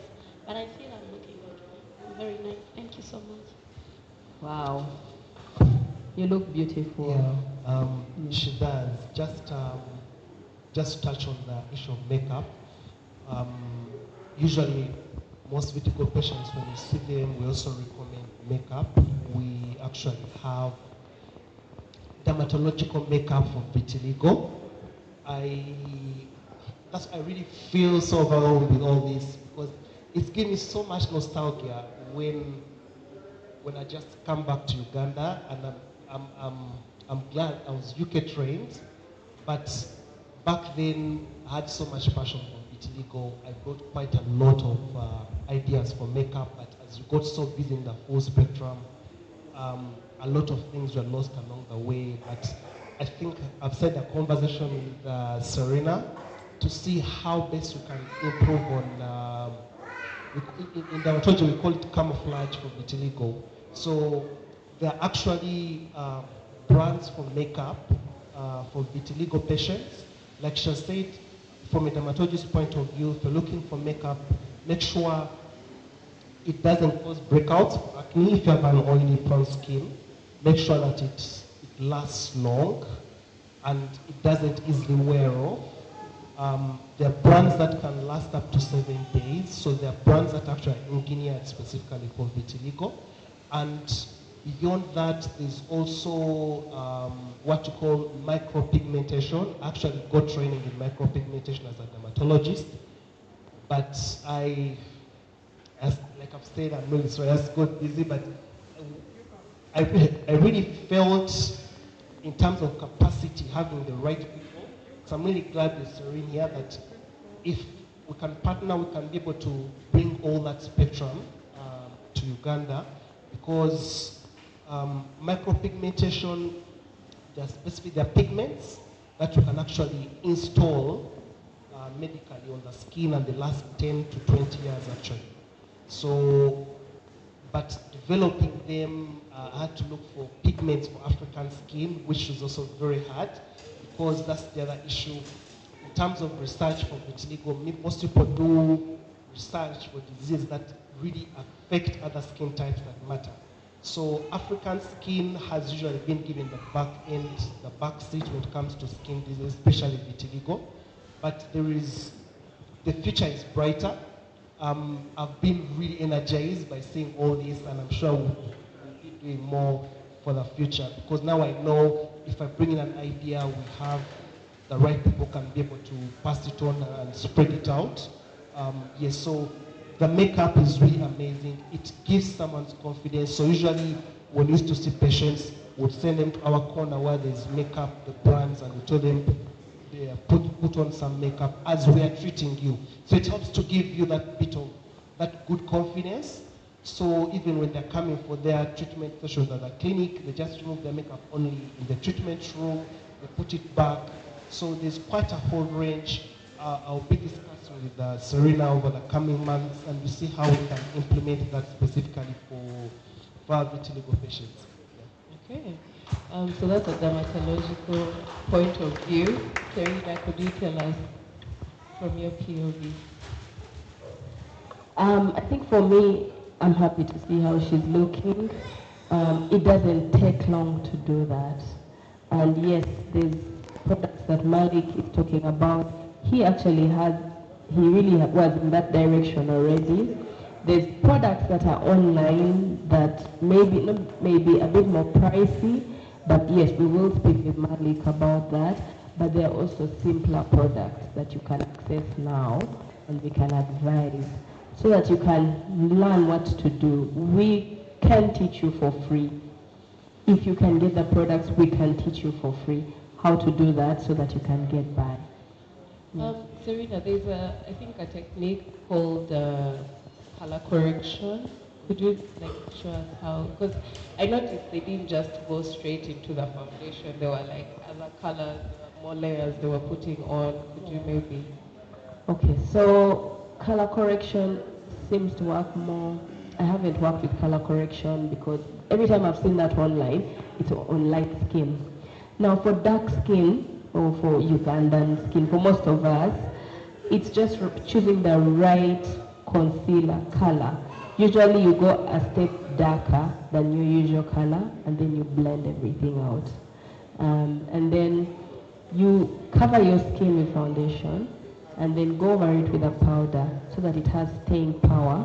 And then you fill in the areas that have vitiligo and complete with a powder that is good for oily skin so that it can be able to stay the whole day. The technique is very important, and we can teach you that technique. I've done it for so many patients who, unfortunately, most of them are not here today.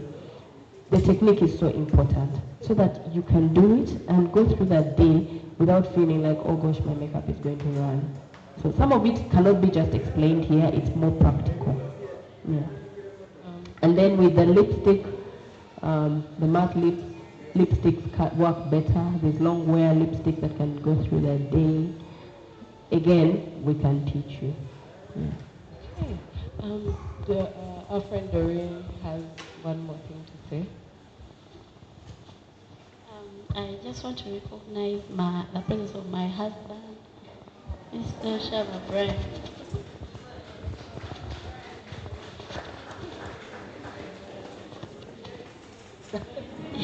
He has struggled with me a lot because we met when I was in senior one, and he liked me.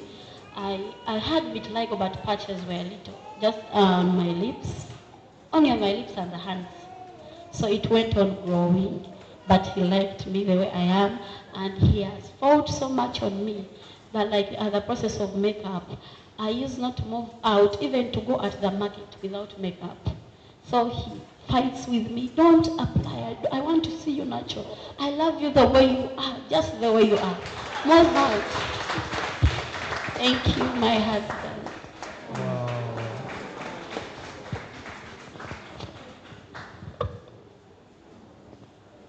Okay. Yeah.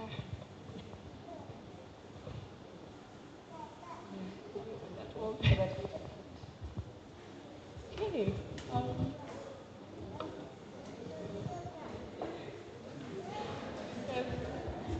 I can ask a question. I can ask a question to allow Lynn time to get it together. Malik, this is for you. Tell us about the future in terms of treatments. You're ahead of your game from the time I met you. By the way, I have to say this. I met Dr. Malik in 2015, and Malik treated my vitiligo on my face. Remember how he said it can be treated, but it's not curable? He treated my vitiligo, and all the vitiligo on my face went away in about 4 months. From about Feb to July. I saw repigmentation I had not seen in 20 years of many other treatments. And so I feel like he's really at the forefront in terms of treatment. There is treatment that you can do. And interestingly, the face repigments faster than other places on the body. So maybe you can tell us what is in the future, what's coming, what's present, what's the latest in terms of treatment. Yeah. In terms of treatment, the first thing that we need to focus on is the mental well-being of a patient, because no matter what treatments we give, as long as you're not in the right mental state, they will not work. It's the first thing. I have to be real with the patient. If you're still stressed out about it, the treatment will not work. The treatment works when you've reached the level of acceptance, and then we can start on the treatment. That's when it will work really well for you. So your mindset is extremely important in terms of you healing and you getting better at repigmenting. Like she said, the face repigments faster than other body parts. So when a patient comes to me and they have it on the face, I'm always thankful. I always like looking to the positive of things. So I'm like, okay, at least I know what I can do for the patient is to see that they can repigment on the face, which is their passport. So usually the face always recovers, followed by the trunk, the neck, the arms, and then the parts that are really, really stubborn are the hands and the feet. Those two are usually extremely stubborn. No one really knows why.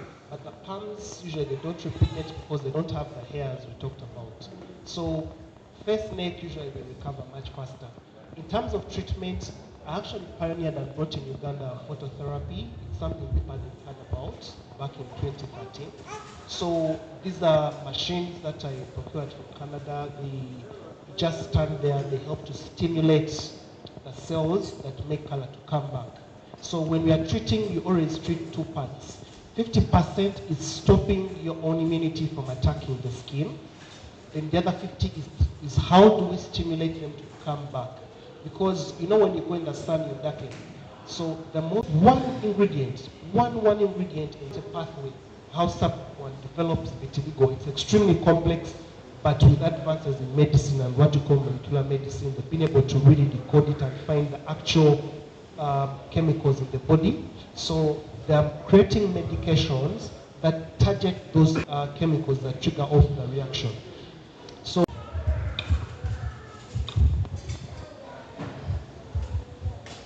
thank you, Doctor and Serena. Actually, when my vitiligo was starting, she's one of the person who counseled me. I went there with my wife and she counseled me and her. Thank you very much. Doctor, actually when this vitiligo was starting on my skin, I came to Unity Skin Clinic. I think I saw Dr. Barbara by then. And I used one of the, because I was so disturbed during that time. And they actually gave me a makeup. It was a very, very good makeup. They tried to don me and what, just to walk in public and all that. But you know, men with makeup, it can't stay. You sweat, you want to use a hanky, you don't have those other things that ladies have. But I tried, and when I tried to do it for myself, my wife tried to put it, and I looked in the mirror, I was not doing myself. So I said, I actually left it. I gave it, I think, to our ED here, Eve, one time. I said, let me give you this makeup. So to some people, I think it can really work for them. Like when you see Serena, how she looks, even when she's walking, you may not understand that she has vitiligo on her face. And I think women, to me, the experience I have with this condition is that women, it is beauty. Yeah, sometimes the woman does not want to look different, and that's why even those ones with vitiligo, they also put some makeup also.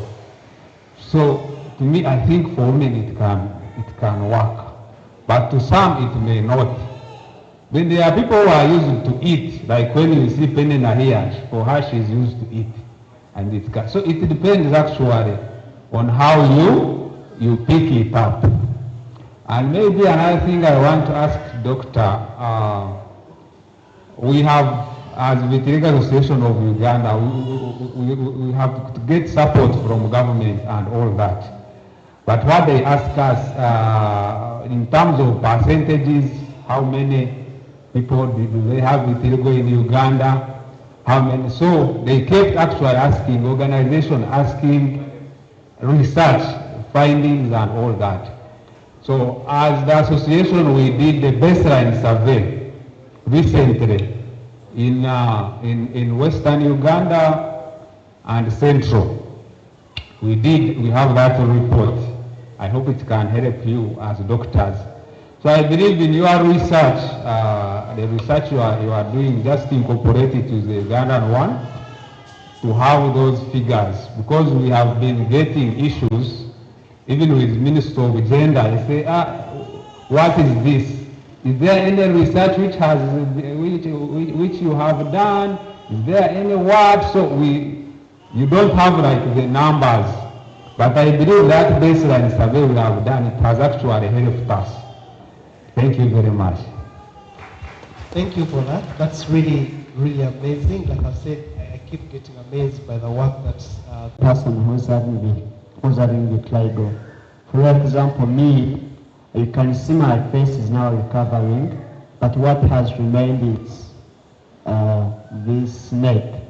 And probably if you see me having a shirt, it usually have this, is it V or depending on the kind of clothes you put on. So to have that shape. Do clothing also have an impact on vitiligo? Thank you. Wow, so a few things have been brought up. I think to respond to his question, so I didn't get his name. Amon. Yes, Amon. Yeah, thank you for sharing that. I always tell people you only have one life. And when you have vitiligo, it comes down to how you feel. No one is going to live your life for you. You have to choose to do what makes you happy. If someone feels that I'm going to want to put on makeup, it is absolutely okay. And the other thing, no one is going to be able to put on makeup every single day. Most likely they'll put on for a while at first, then they can put on when they have a function. So eventually, it does come out that they do have vitiligo. It's so hard for someone to just keep putting makeup every single day because of our schedules, our timings. You have to wake up very early, So sometimes they do put that. In terms of safety, from what you asked about the chemicals, I think it's one of the reasons why Beauty is here, and we're here to advise on the type of makeup that is safe. may I restore patients, rule number one is safety, safety, safety. Whatever you're using, it has to be safe for you. So the actual types of makeup that are mineral-based, they're like iron compounds, iron comes from soil, and they actually work really well. But what they help is to give the patient that satisfaction, that calm, that peace of mind to go through the day as they're beginning to cope with the disease. Sometimes how you handle when someone's going through all the phases of denial, anger, depression. Most people are stuck on depression. And then gaining an acceptance, as they're going through those stages, usually we have to be conscious that every human being is different. So as they're trying to go through bargaining, it is very okay to apply makeup. Like I said, we did give you makeup. We do know that, especially for men, at some point they will give up. But when they know, I tried, and over time, they're building the confidence. So over time, you see that actually they're not putting the makeup anymore. The issue of clothes themselves don't have an effect on vitiligo, but like I said, the more you cover it and deny sunlight exposure, you're not doing yourself any favors. The vitiligo just keeps getting worse because it does need sunlight to repigment.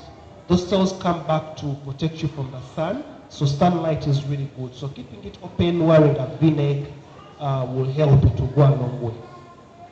Thank you. Okay. Serena, do you have anything to say about that? I don't think I really have much to add. I think Malik has really put it well. Yeah. There's another comment or question. Yeah, thank you so much, Madam. Madam, just a few questions. One, I want the doctor to tell us whether the situation can reverse itself without any medication. Because like this, my brother is getting healing and is not using any medication. That is number one. Number two, elaborate more about the aspect of light. So when you say the body needs light to regenerate, why it is true that the light in order to regenerate, but what he was asking my son, is if you observe, he was saying he was healing on the face, even me. If you see, if I open like this, you are going to see that the vitiligo has taken a vision where it is exposed, where it is getting sunshine, is where it is becoming more intensive. So what is what? Then, about the treatment, I have seen, I've been seeing people wearing tattoos. Unfortunately, this generation of tattoos became common when some of us were already too old to. So now I want to know, is there a treatment which is sort of like tattooing, whereby like you put on those tattoos or something so that you get like that permanent treatment, or it's not there? Then lastly, through our interaction, somebody commented about makeup. We are talking about makeup.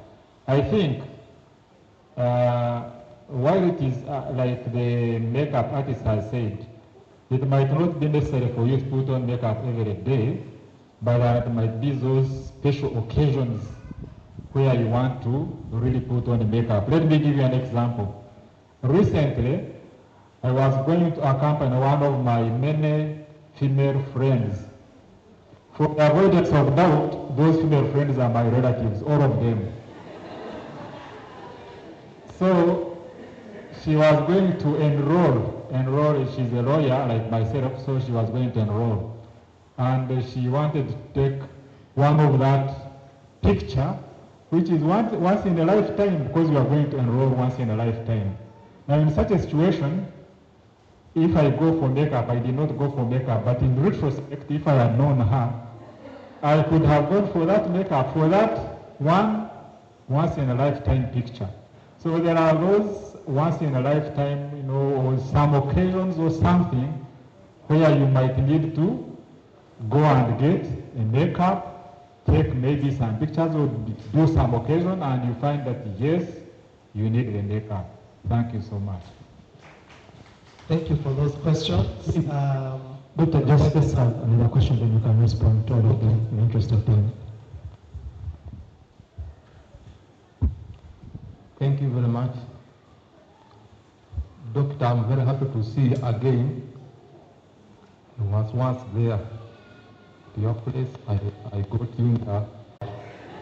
So, friend. Information that we need to hear. Now, my concern is, in the earlier discussion, I had people talking about stigma. But I think if we do a lot of sensitization, it will make this better. Because the people living with vitiligo and the people that they live among us, it is important for them to be sensitized in great or enormous ways that we can do it. Because I might be well with it, like myself. I am not so much concerned, given the nature of the job that I do. I'm not so much concerned about my vitiligo. But let's say the people around you, okay?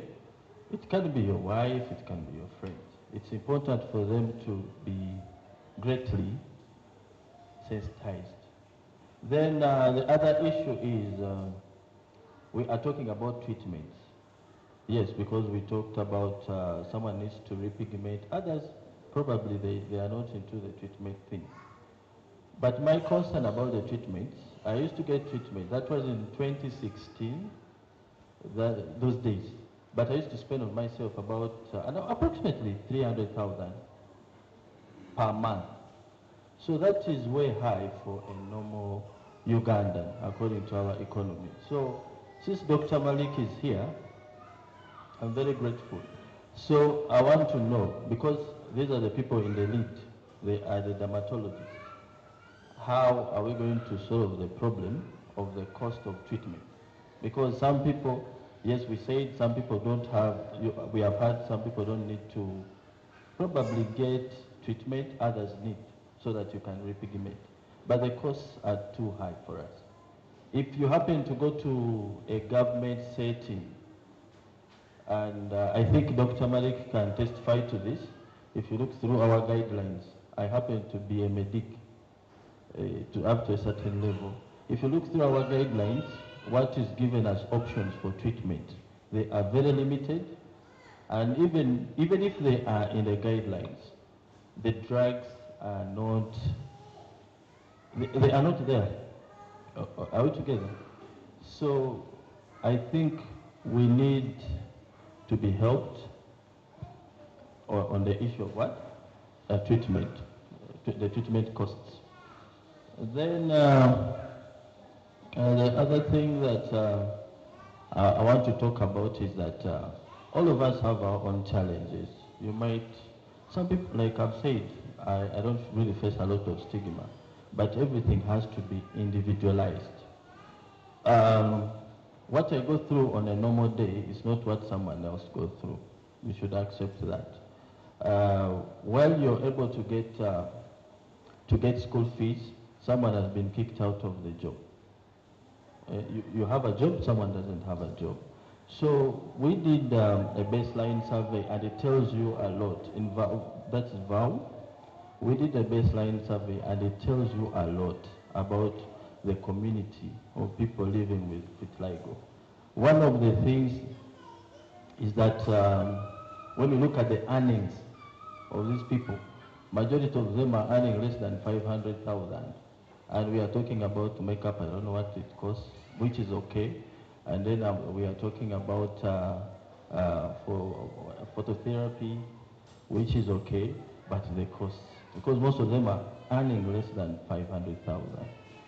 So for me, I think Dr. Malik, because they are the people in the lead, they should help us so that we can push for that, so that treatment is available, if possible, treatment is available to everyone. So I think an issue of cost should be.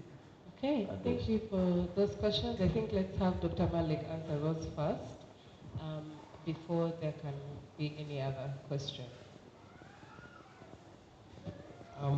Thank you so much. This is quite interesting. The first question someone asked was about repigmentation without treatment. I talked about it, that about 5-10% of patients can automatically repigment. Of all diseases, this is one of the skin diseases that is closely related with the mind. So the patients, most patients who come in, when I see patients, I talk of treatments as the last thing. We always focus on their well-being and their state of mind. So positivity does a great deal in terms of your repigmenting. So when someone is positive, if someone comes and tells you that, look, you will heal, that alone triggers off the right hormones, the right chemicals to fight the disease. So repigmentation automatically is there. It has been recorded. There are patients who can even repigment up to 100% with no treatment. So like I said from the start, the disease is unpredictable. However, if you control your state of mind, it can be arrested, it stays where it is, or it can reverse and repigment. Even for the hard areas, you can find someone repigmenting even on the hands and the feet. So it is possible, but it's a very small percentage where it can happen. But positivity plays an amazing role in someone repigmenting. I love the fact that he has talked of positivity. It's really, really important that when you get the vitiligo, you need to understand yourself. Two, also, everyone who is here, your role is to pass it on, to help the next person. When someone comes in and they have vitiligo, I always ask for their family members to be there. I always ask them, come back with your husband, come back with a wife. If it's a child, I tell them, come with the in-laws. We have a discussion about this disease as a community.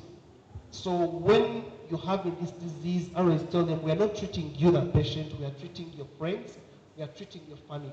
We are treating their perception.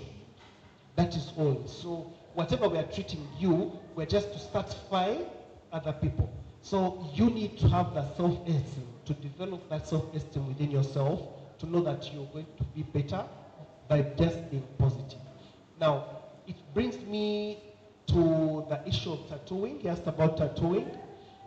It's called micropigmentation. It is a treatment that is there. Like I said, I actually got trained and certified in micropigmentation several years ago. I even bought all the equipment, actually have them at Unity. I always love innovation. I have them at Unity, but I've never used them. Two things were happening. One,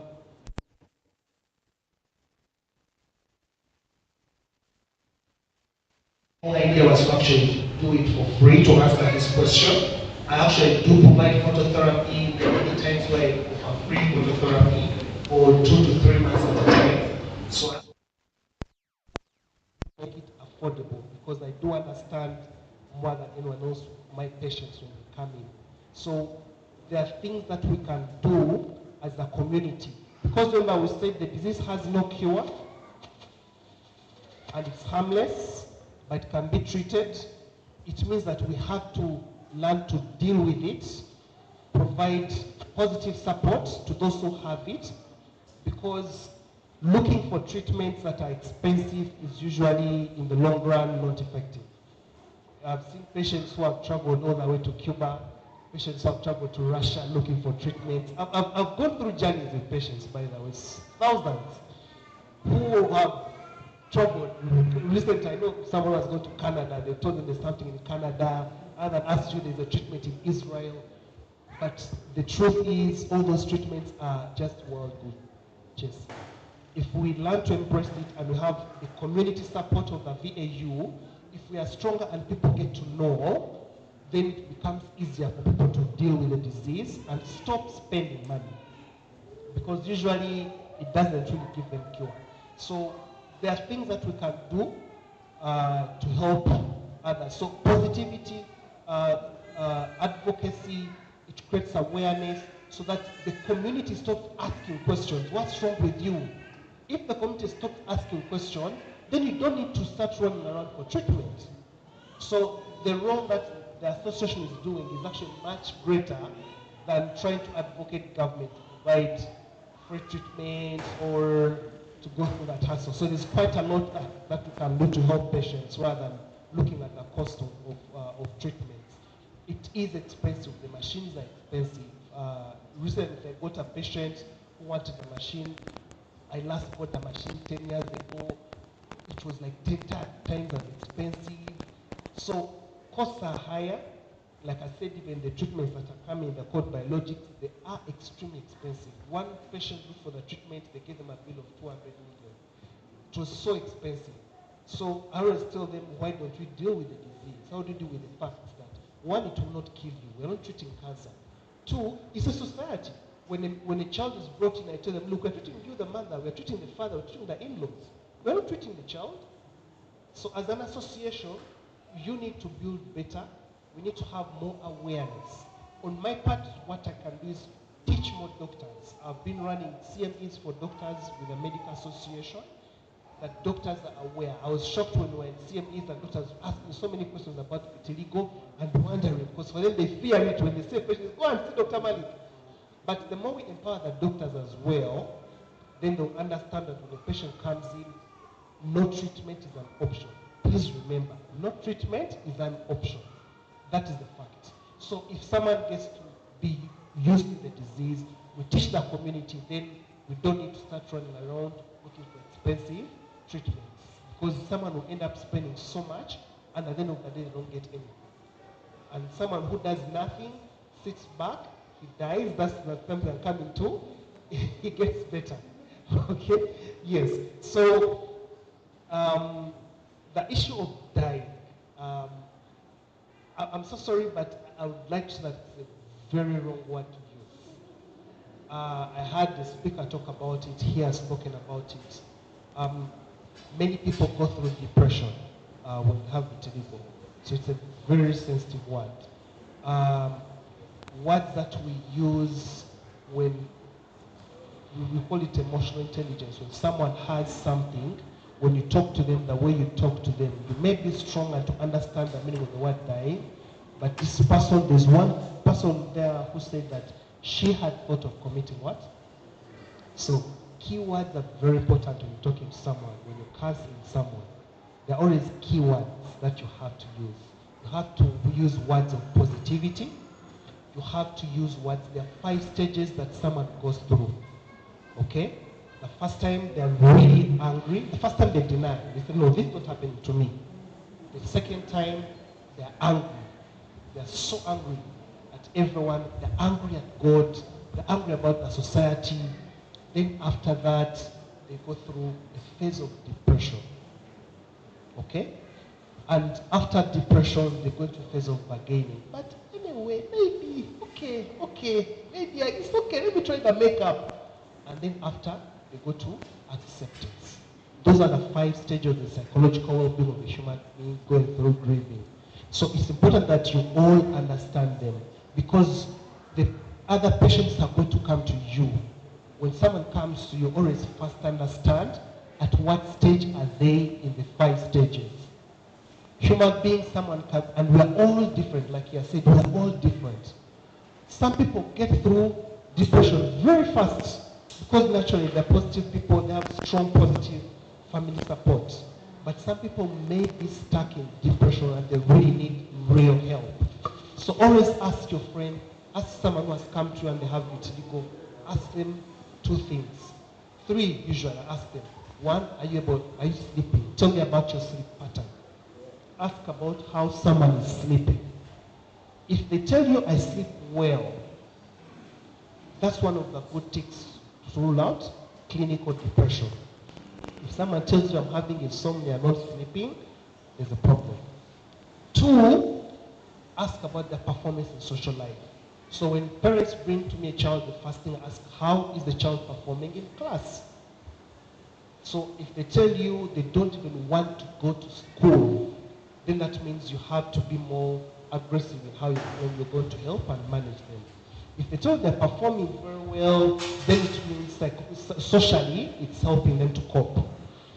Then The other issue is, of course, their normal life, how they're working. If they tell you I've lost a job, if they tell you they've gone through some hardship socially, then that means they really need more help.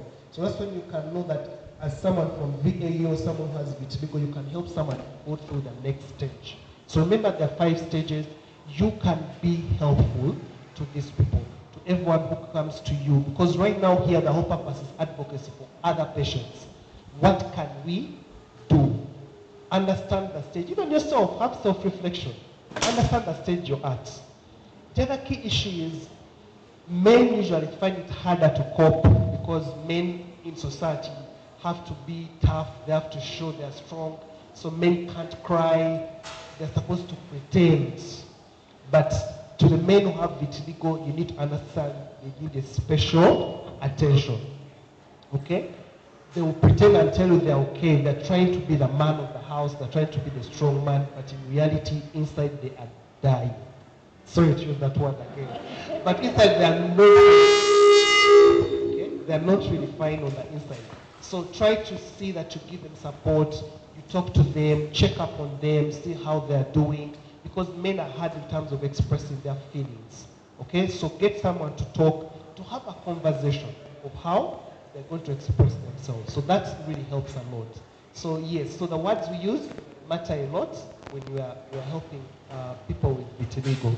I think the issue of postal treatment, I've covered it, and awareness. Yeah, I think that's pretty much it. So repigmentation, sorry, back to what I talked about. Medical tattooing. Let me try to see what we can do over the course of next year, because the other issue I was having was the actual pigments for African skin.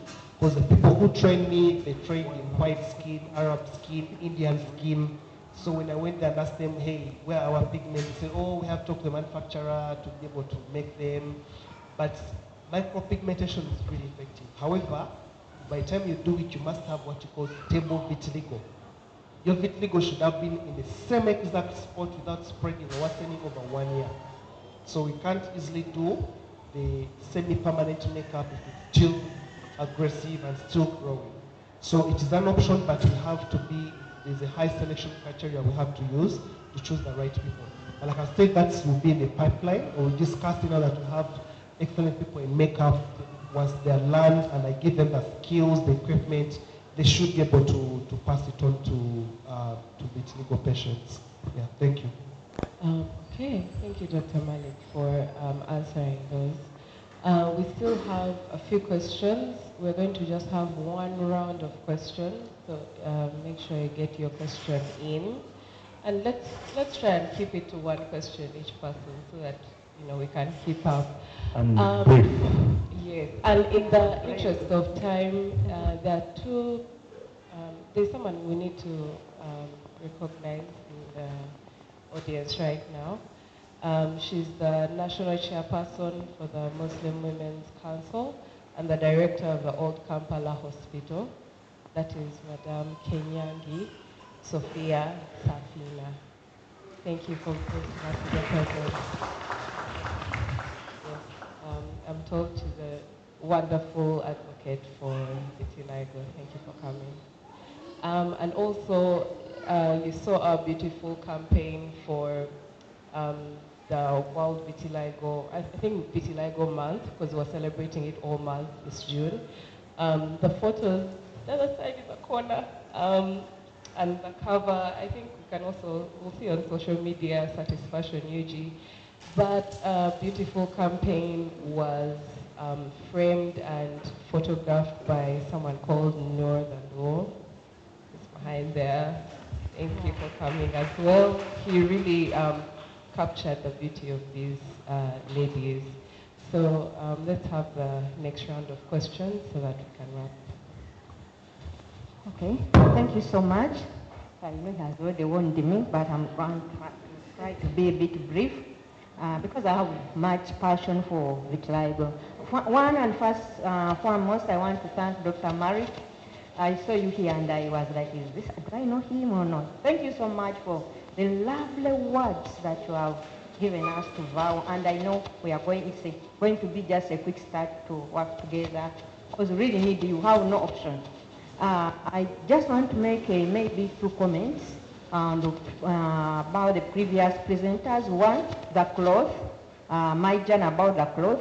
I always, when I just go to vitiligo, I could get some reaction and allergy about some cloth materials, but I realized as time went on that cotton works for me and linen. So I tried to put on cotton, including the bed sheets. So I think with that, you can try to find out whenever we put on certain materials, what happens. You can try to face that trend. And then to Dr. Marik, I like the way you said about the dermatologists. We have very few dermatologists in Uganda about working on vitiligo. Right now, I'm doing my research on PhDs on vitiligo. I'm looking at the health information seeking behavior of people living with vitiligo. But now I'm wondering which the dermatologists, well, how am I going to trace them? I know that now I've seen you, we are going to work together. And then maybe to help us as an association, we need to see how we can lobby with the government and maybe budgeting and planning process, and so we can get this treatment and all types of creams and so whatever involved at a cheaper price. So that can be found both in private and the government hospitals. Because I think that's where the problem is, accessibility, availability, and then information, what heals what. And I've realized that when it comes to vitiligo, not all of us have the uniform cure. What heals him may not heal me. I think you have discovered that in your journey of treatment. So we need to find out how we are going to handle that. And then lastly, I always do a lot of research about vitiligo. Right now, University of Massachusetts is doing some research, and they have come out with a JAK inhibitor called Opzelura. I don't know if you've heard of that, and it's trending throughout now the global. I don't know whether we can be able to access it. Serena was there laughing at me saying, Mali, will you have that time? It's very true. It will be hard for me sometimes to have that time, but I can just point you in the right direction, and if we have the right team of people who can move in that direction, that would be really good. Thank you.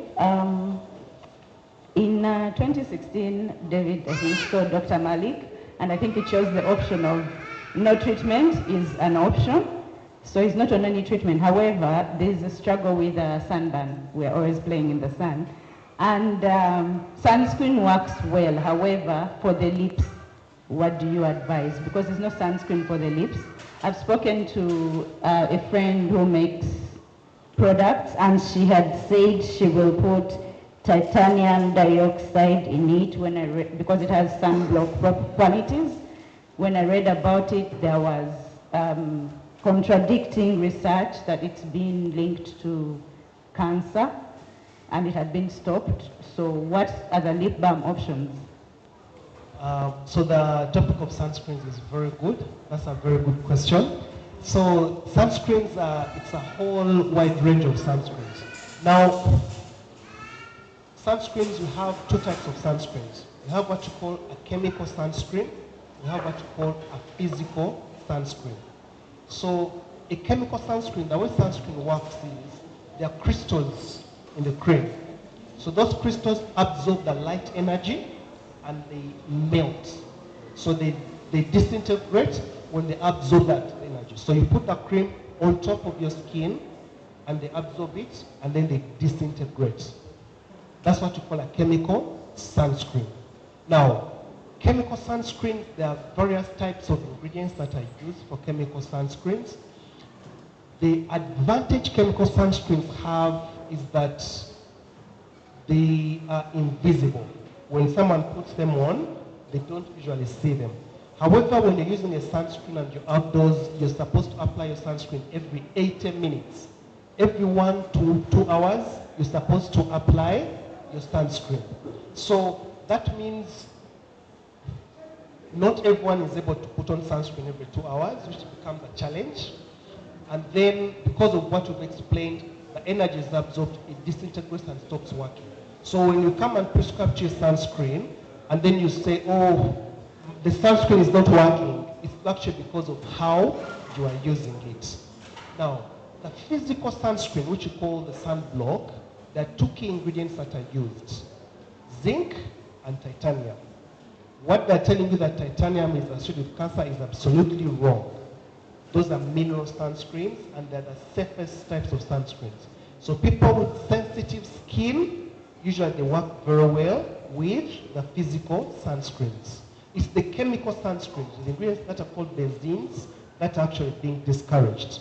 Those are the ones that have been found to kill marine life, and also in terms of causing cancers, they're found in sunscreen sprays, but that is if they're in high concentrations. So if you're looking for sunscreen, you need to look for a brand that is reputable. SPF, which you call sun protection factor, matters a lot. A sun protection factor of 50 and above is good. But remember, the physical sunscreen, which has zinc and titanium dioxide, is superior. However, it's not good looking on African skin. That's the challenge. It leaves a white residue. So what we have done, actually, we do develop sunscreens. There's a very good sunscreen that I developed, which is a hybrid sunscreen. Of the two ingredients, titanium and zinc, it is zinc that gives the white effects. So I created a sunscreen that has titanium with a blend of the chemical sunscreen, so that it gives that superior protection, the best of both worlds. So it doesn't leave a white sheen, but it still gives superior protection to chemical. But every person is different. There are those where you tell them, you know what, the sunburns are too much, you're too sensitive to the sun, we just have to give you the mineral sunscreen, the one that goes all the way. Technology is improving. There's what you call micronized zinc and titanium, where they cut it into much smaller pieces. It has a micro effect, so it doesn't give that white sheen. But such sunscreens are really quite expensive. Yes, so yeah. Now, coming to the lips, there are actually sunscreens for the lips. We call them lip screens. They are available at Trinity. I bring them to some patients. I get them from the US. They're called lip screens, and we're also developing them. But the challenge is to make it user-friendly, at the same time to balance convenience but effectiveness. So they're called lip screens that can help, that someone can apply to shield them from the sunburn. Yes, I think you'll be the last person to say something. Yeah, fortunately, I'm not going to talk a lot. There are people who report to having, they experience extreme heat in their feet at night. People living with vitiligo. And then there are people whose vitiligo is really itchy. So what causes those two things? And also, among other things I've heard that I want you to prove right or wrong, is it true that people with vitiligo don't get malaria? Me, I've never got it, and I was told there is, something. So, yeah, you can prove or disprove. So. Yeah, those are very, very good questions, Eva. Really amazing questions. Yes. So, the first question is hitting the feet and itching. Technically speaking, a patch of vitiligo is asymptomatic, meaning it should not show any symptoms. If someone is itching, it means they have other diseases. You have what you call pruritus, you have allergies, and you get to itch. Now, there's something that you call psychosomatic skin disease, where the brain starts playing a trick on you. When you see a patch, you feel it's itchy, you scratch it. When you scratch, the brain gets relief. When the brain gets relief, it feels good when you're scratching. It says, let me itch more. So it sends more itch signal. So we create what you call a scratch-itch cycle. So the more you scratch, the more you itch. The more you itch, the more you scratch. So the patient comes in saying, oh, my patch is itching, but when actually the truth is it is psychological. And when you examine, you don't see any swellings, but that is actually the reality. In terms of the feet, there's no relation between vitiligo and people feeling heat in the feet. If someone is feeling heat in the feet, that is something entirely different, and they need to see a physician to be checked out. But vitiligo, guys, is harmless. People try to create all these arrays of diseases associated with it when actually they are not there. And The other issue is about malaria. I got that question as well. It's not true that people with vitiligo don't get malaria. Now, malaria, Africa, we have a gene that causes sickle cell. You know sickle cell disease? People who are carriers for sickle cell, they don't get malaria. So it is a protective mechanism. So that gene for sickle cell has persisted for thousands of years in the African population because it protects you against getting malaria. So it survives and is passed on. So most people who don't get malaria, two things happen. In Africa, we develop resistance to malaria. Two, we do develop, because of the genetic predisposition of having a bit of the sickle cell gene in us, which gives protection. Now, antimalarials can trigger off vitiligo. Antimalarials, one of the side effects of antimalarial drugs is vitiligo. There's so many cases of people developing vitiligo after taking quinine, chloroquine, and even I've seen quite a number of patients getting vitiligo from COVID-19 vaccines. Don't kill me for who develop Pfizer, but I've seen actual patients who have got it because of the vaccine against COVID-19. So those are medications that treat malaria, causing triggering off the what? The vitiligo. But it's not true that people with vitiligo don't get malaria. Okay, I know we said one more, but one final one, and I would really do, this parent was asked something about her daughter, so it will be injustice for her to go back without asking her question. Okay. Good afternoon. I wanted to ask about the eyes. Does vitiligo affect the eyesight? Because my daughter has it around her eyes and the eyelashes, and they're white, and also the eye, the white part is lighter than the other eye. Vitiligo is totally harmless and it does nothing to eyesight. When you have vitiligo around the eyes, the key things I tell patients, safety, safety, safety. The medications we use to treat vitiligo have different types. The most common treatment option that is easily accessible that most doctors prescribe, they're called steroids. So steroids do suppress the immunity that was overreacting, killing the cells that make color, and they help to recover. But do not put steroids around the eyes. Okay? What steroids will do, they will raise the pressure in the eye and then cause other eye diseases. So the treatments you use around the eyes are quite different. Unfortunately, also the options we have around the eyes have a side effect of burning and irritation when someone has just started using them. So that also makes them a bit uncomfortable. But with continuous use, there are safe options that can help with repigmentation around the eyes. But it's not true that it has a relation with eyesight. If it has that, then that may be a syndrome, a part of other diseases that need to be checked out. But it's totally, the disease itself is really harmless. You may have it around the eyes, but it should not be affecting your eyesight in any way, unless you use the wrong treatment around the eyes. Dr. Malik, I would love to know, is vitiligo anywhere connected to food allergies, like eating fish? We have heard of eating fish and milk. Don't avoid eating fish. No, it's not. If you have allergies, that's something entirely different. A person with vitiligo is a normal person. You also get allergies like other people. You get acne like other people. You get sun sensitivity like other people. So there's no cross relation between diet and please, the rate of them having low vitamin B12. A higher number of patients with vitiligo have low vitamin B12 and D, mainly in the Indian subcontinent. So among the tests we do usually, we do tests for those, but in Africans we find they're normal because they have a normal diet. But that's, in terms of diet, that's an interplay, but no one. So the Indian population has a slightly higher rate of vitiligo, and we thought is because of some deficiencies they have, not because of what they're eating, but because they're purely eating. The panel of people who are here, Serena, thank you so much.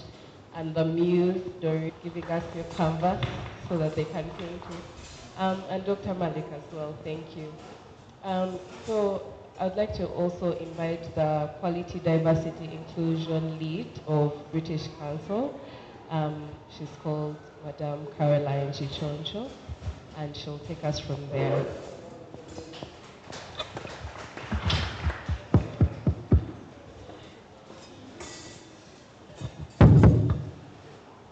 Ladies and gentlemen, I really understand talking at this time is very hard because we are all, including myself, extremely hungry. So I will try and be as fast as I can. From my side, it's really a note of thanks on behalf of the country director who cannot join us right now. But a special note of thanks to Satisfaction UG. Without you, this wouldn't have happened. Thank you for approaching us. Thank you for knocking on our doors. And just to reiterate that our doors are still open. Please come knocking. Not just Satisfaction UG, Serena, come and knock. Anyone else that's willing to come and help us as a British Council advance our strand when it comes to equality, diversity and inclusion, providing space and opportunity to talk about certain issues where we can sort of put a brick on the kind of house we're trying to build when it comes to supporting people who are marginalized.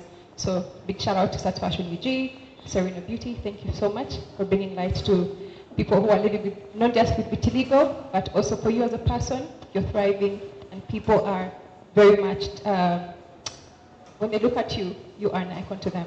So thank you for being you and keep being you. Vitiligo Association of Uganda, we really appreciate all your work. It was extremely astonishing for me listening at some of the engagements that you're doing. There is little research that I was doing on the association, and hopefully it's one that's still thriving, and again, we're happy to collaborate with you. Anytime you can reach out to us, or we can reach out to you as well. To Dr. Malik, thank you so much for your very, very insightful expertise on all things vitiligo. To our panelists, I think we should give them another round of applause, ladies and gentlemen. You've really done extremely well. There's a lot of take from not just myself, but everyone here. I had so many misconceptions that I'm leaving this room very much changed. I don't think I'm going to look at someone with vitiligo another way going forward.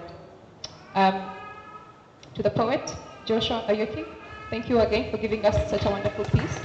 And to our artists, Bright Taki and Martin Sekubuge, who are going to be exhibiting as soon as you're done with the closing remarks. Thank you very much. We appreciate you being here. And to everyone else, a round of applause to yourselves. Thank you so much for gracing our occasion today. We hope we can have you again as many times as possible, and please do reach out to us as well. Invite us to whatever you're doing, to your spaces. But just to say thank you very much, and at this point, I would like to invite Hassan Satisfaction UG. Thank you, ladies and gentlemen. Hi guys. First of all, I don't have much to say. The only thing we can do is to thank you for coming today. Serena, you know where this started. It's a small conversation, a lunch, whatever it was, a lunch meeting, and it has blossomed into this beautiful thing. So thank you, Serena. Thank you, Malik. Thank you, Lynn. Thank you, everyone, and thank you, everyone, for coming. Yeah. So the next thing is we are going to have a presentation from Bright of the painting, and then after we are going to move around for an exhibition by a great artist called Martin that you're going to meet as well, and then after we are going to have lunch. Thank you so much, guys.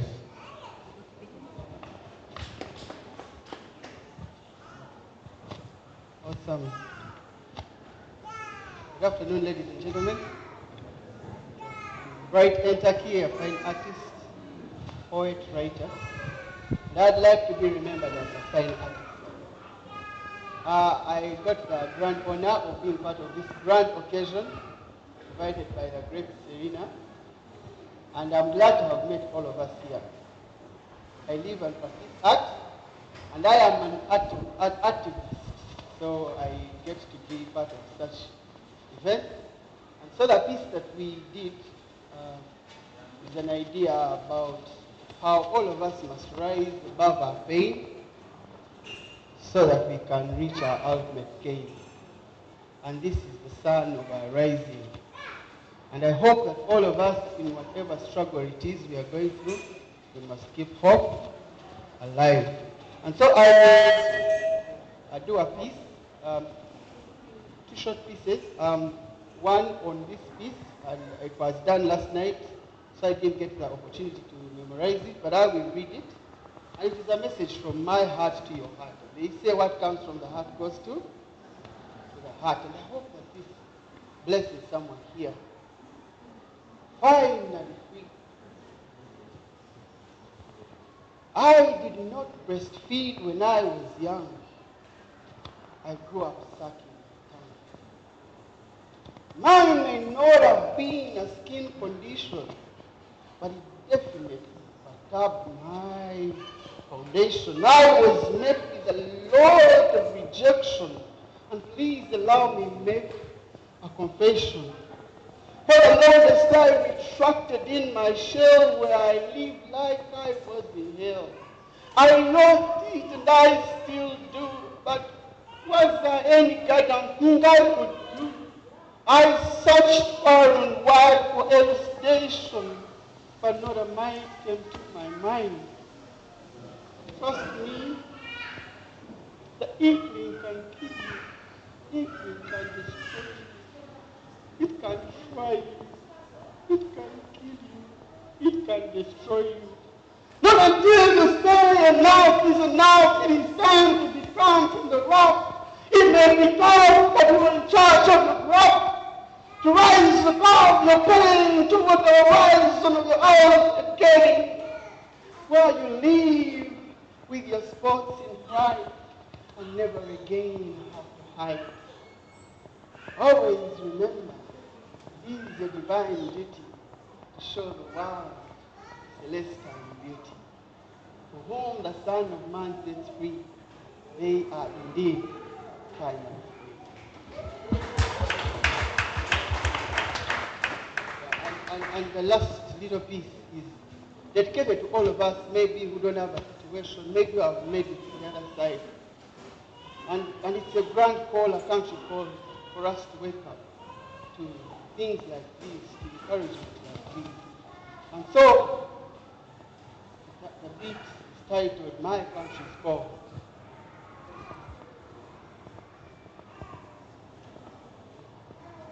One day I at the beach stepped on the ball. I knew it was my honor to score that goal. My love will never give me peace and friendship leave. Together with my team stand as a wall, one by one till the evening bell. Devoted in every effort of body and soul to our country's call. We are made of the same fabric, and one weave binds us through, of love, of red, of yellow, garment of hope that defies all defeat of will. And as I wind to unwind, allow me remind us all that Ugandans we are, and Ugandans we shall always be. Ugandans at heart, Ugandans at sea, Ugandans in the air, Ugandans in the diaspora, and Ugandans back here at home. And when we lay us to sleep tonight, we shall hear the same siren call. Remind us for all. Devote ourselves in every effort of body and soul to our country, our country's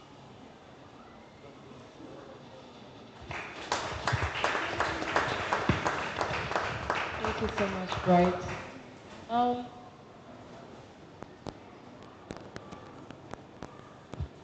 Yeah, I think let's go on to the other exhibition of Martin Senkubuge, which is in the next room.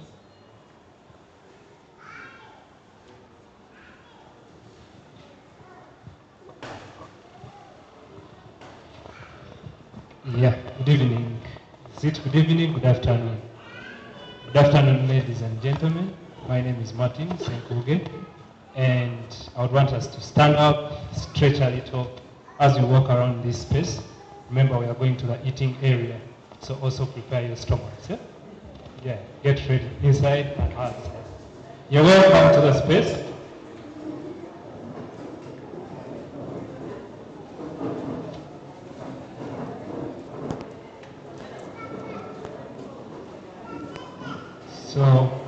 some of you have already taken a walk around the exhibition. So I'll be giving you, I'll be sharing with you briefly, very briefly, my journey with why vitiligo. I'll choose to just briefly talk about it just in front of this work. You guys have had an opportunity to have a glance of this work because it's my latest drawing. I started it in December last year. I finished it this year in May. So why that dedication? Why that delicacy? Why that resiliency? Why vitiligo? You don't have vitiligo. Those are the questions I've been asked quite a number of times. So it was back in 2019, September on the 28th, I had an exhibition at Kingdom Kampala, and was peak exhibition. And this client of mine showed up, she wanted to buy my artwork, which I had titled Melanin Tattoo. And I was saying, let's not bleach, let's not whiten ourselves. And I claimed that the same way Michael Jackson did, but I was only displaying my misinformation. So this lady advised me and told me, actually, Michael Jackson had vitiligo. From that day, I was informed.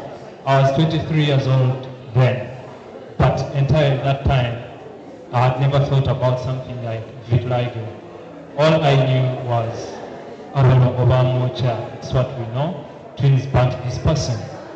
So it's unfortunate to learn about certain things when we are too old. And at this point, I've moved the journey ever since that time, ever since that encounter.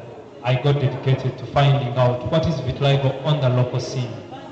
Until I discovered that actually many of us are not informed. Just like we've heard from this session, the dermatologists have told us their view. People who are living with the condition have told us their experience. So meaning that there is a need to question our cultures, our societies, and everything that is going on. So as a visual artist who uses charcoal or pencil on paper, I agreed with myself to start doing this. Back in 2019, my work was already selling expensively, but I was not doing vitiligo. But the time I encountered vitiligo, I developed some sort of compassion that I cannot explain. However much I was doubted,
is a calling that I know.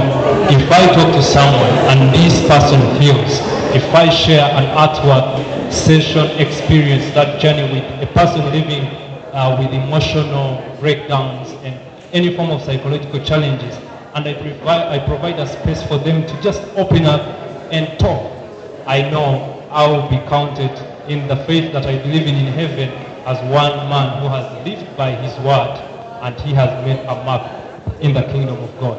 So I have a bigger inspiration than what people might think motivates me. My motivation is not making money. After all, I've only sold one artwork from ever since I started working. But I have bills to pay. I have things to run. I have expectations from family, right? But I know one day, one time, we're going to achieve a vision that we now embedded in a foundation called Mundo Foundation. And it's a young initiative or a young platform that we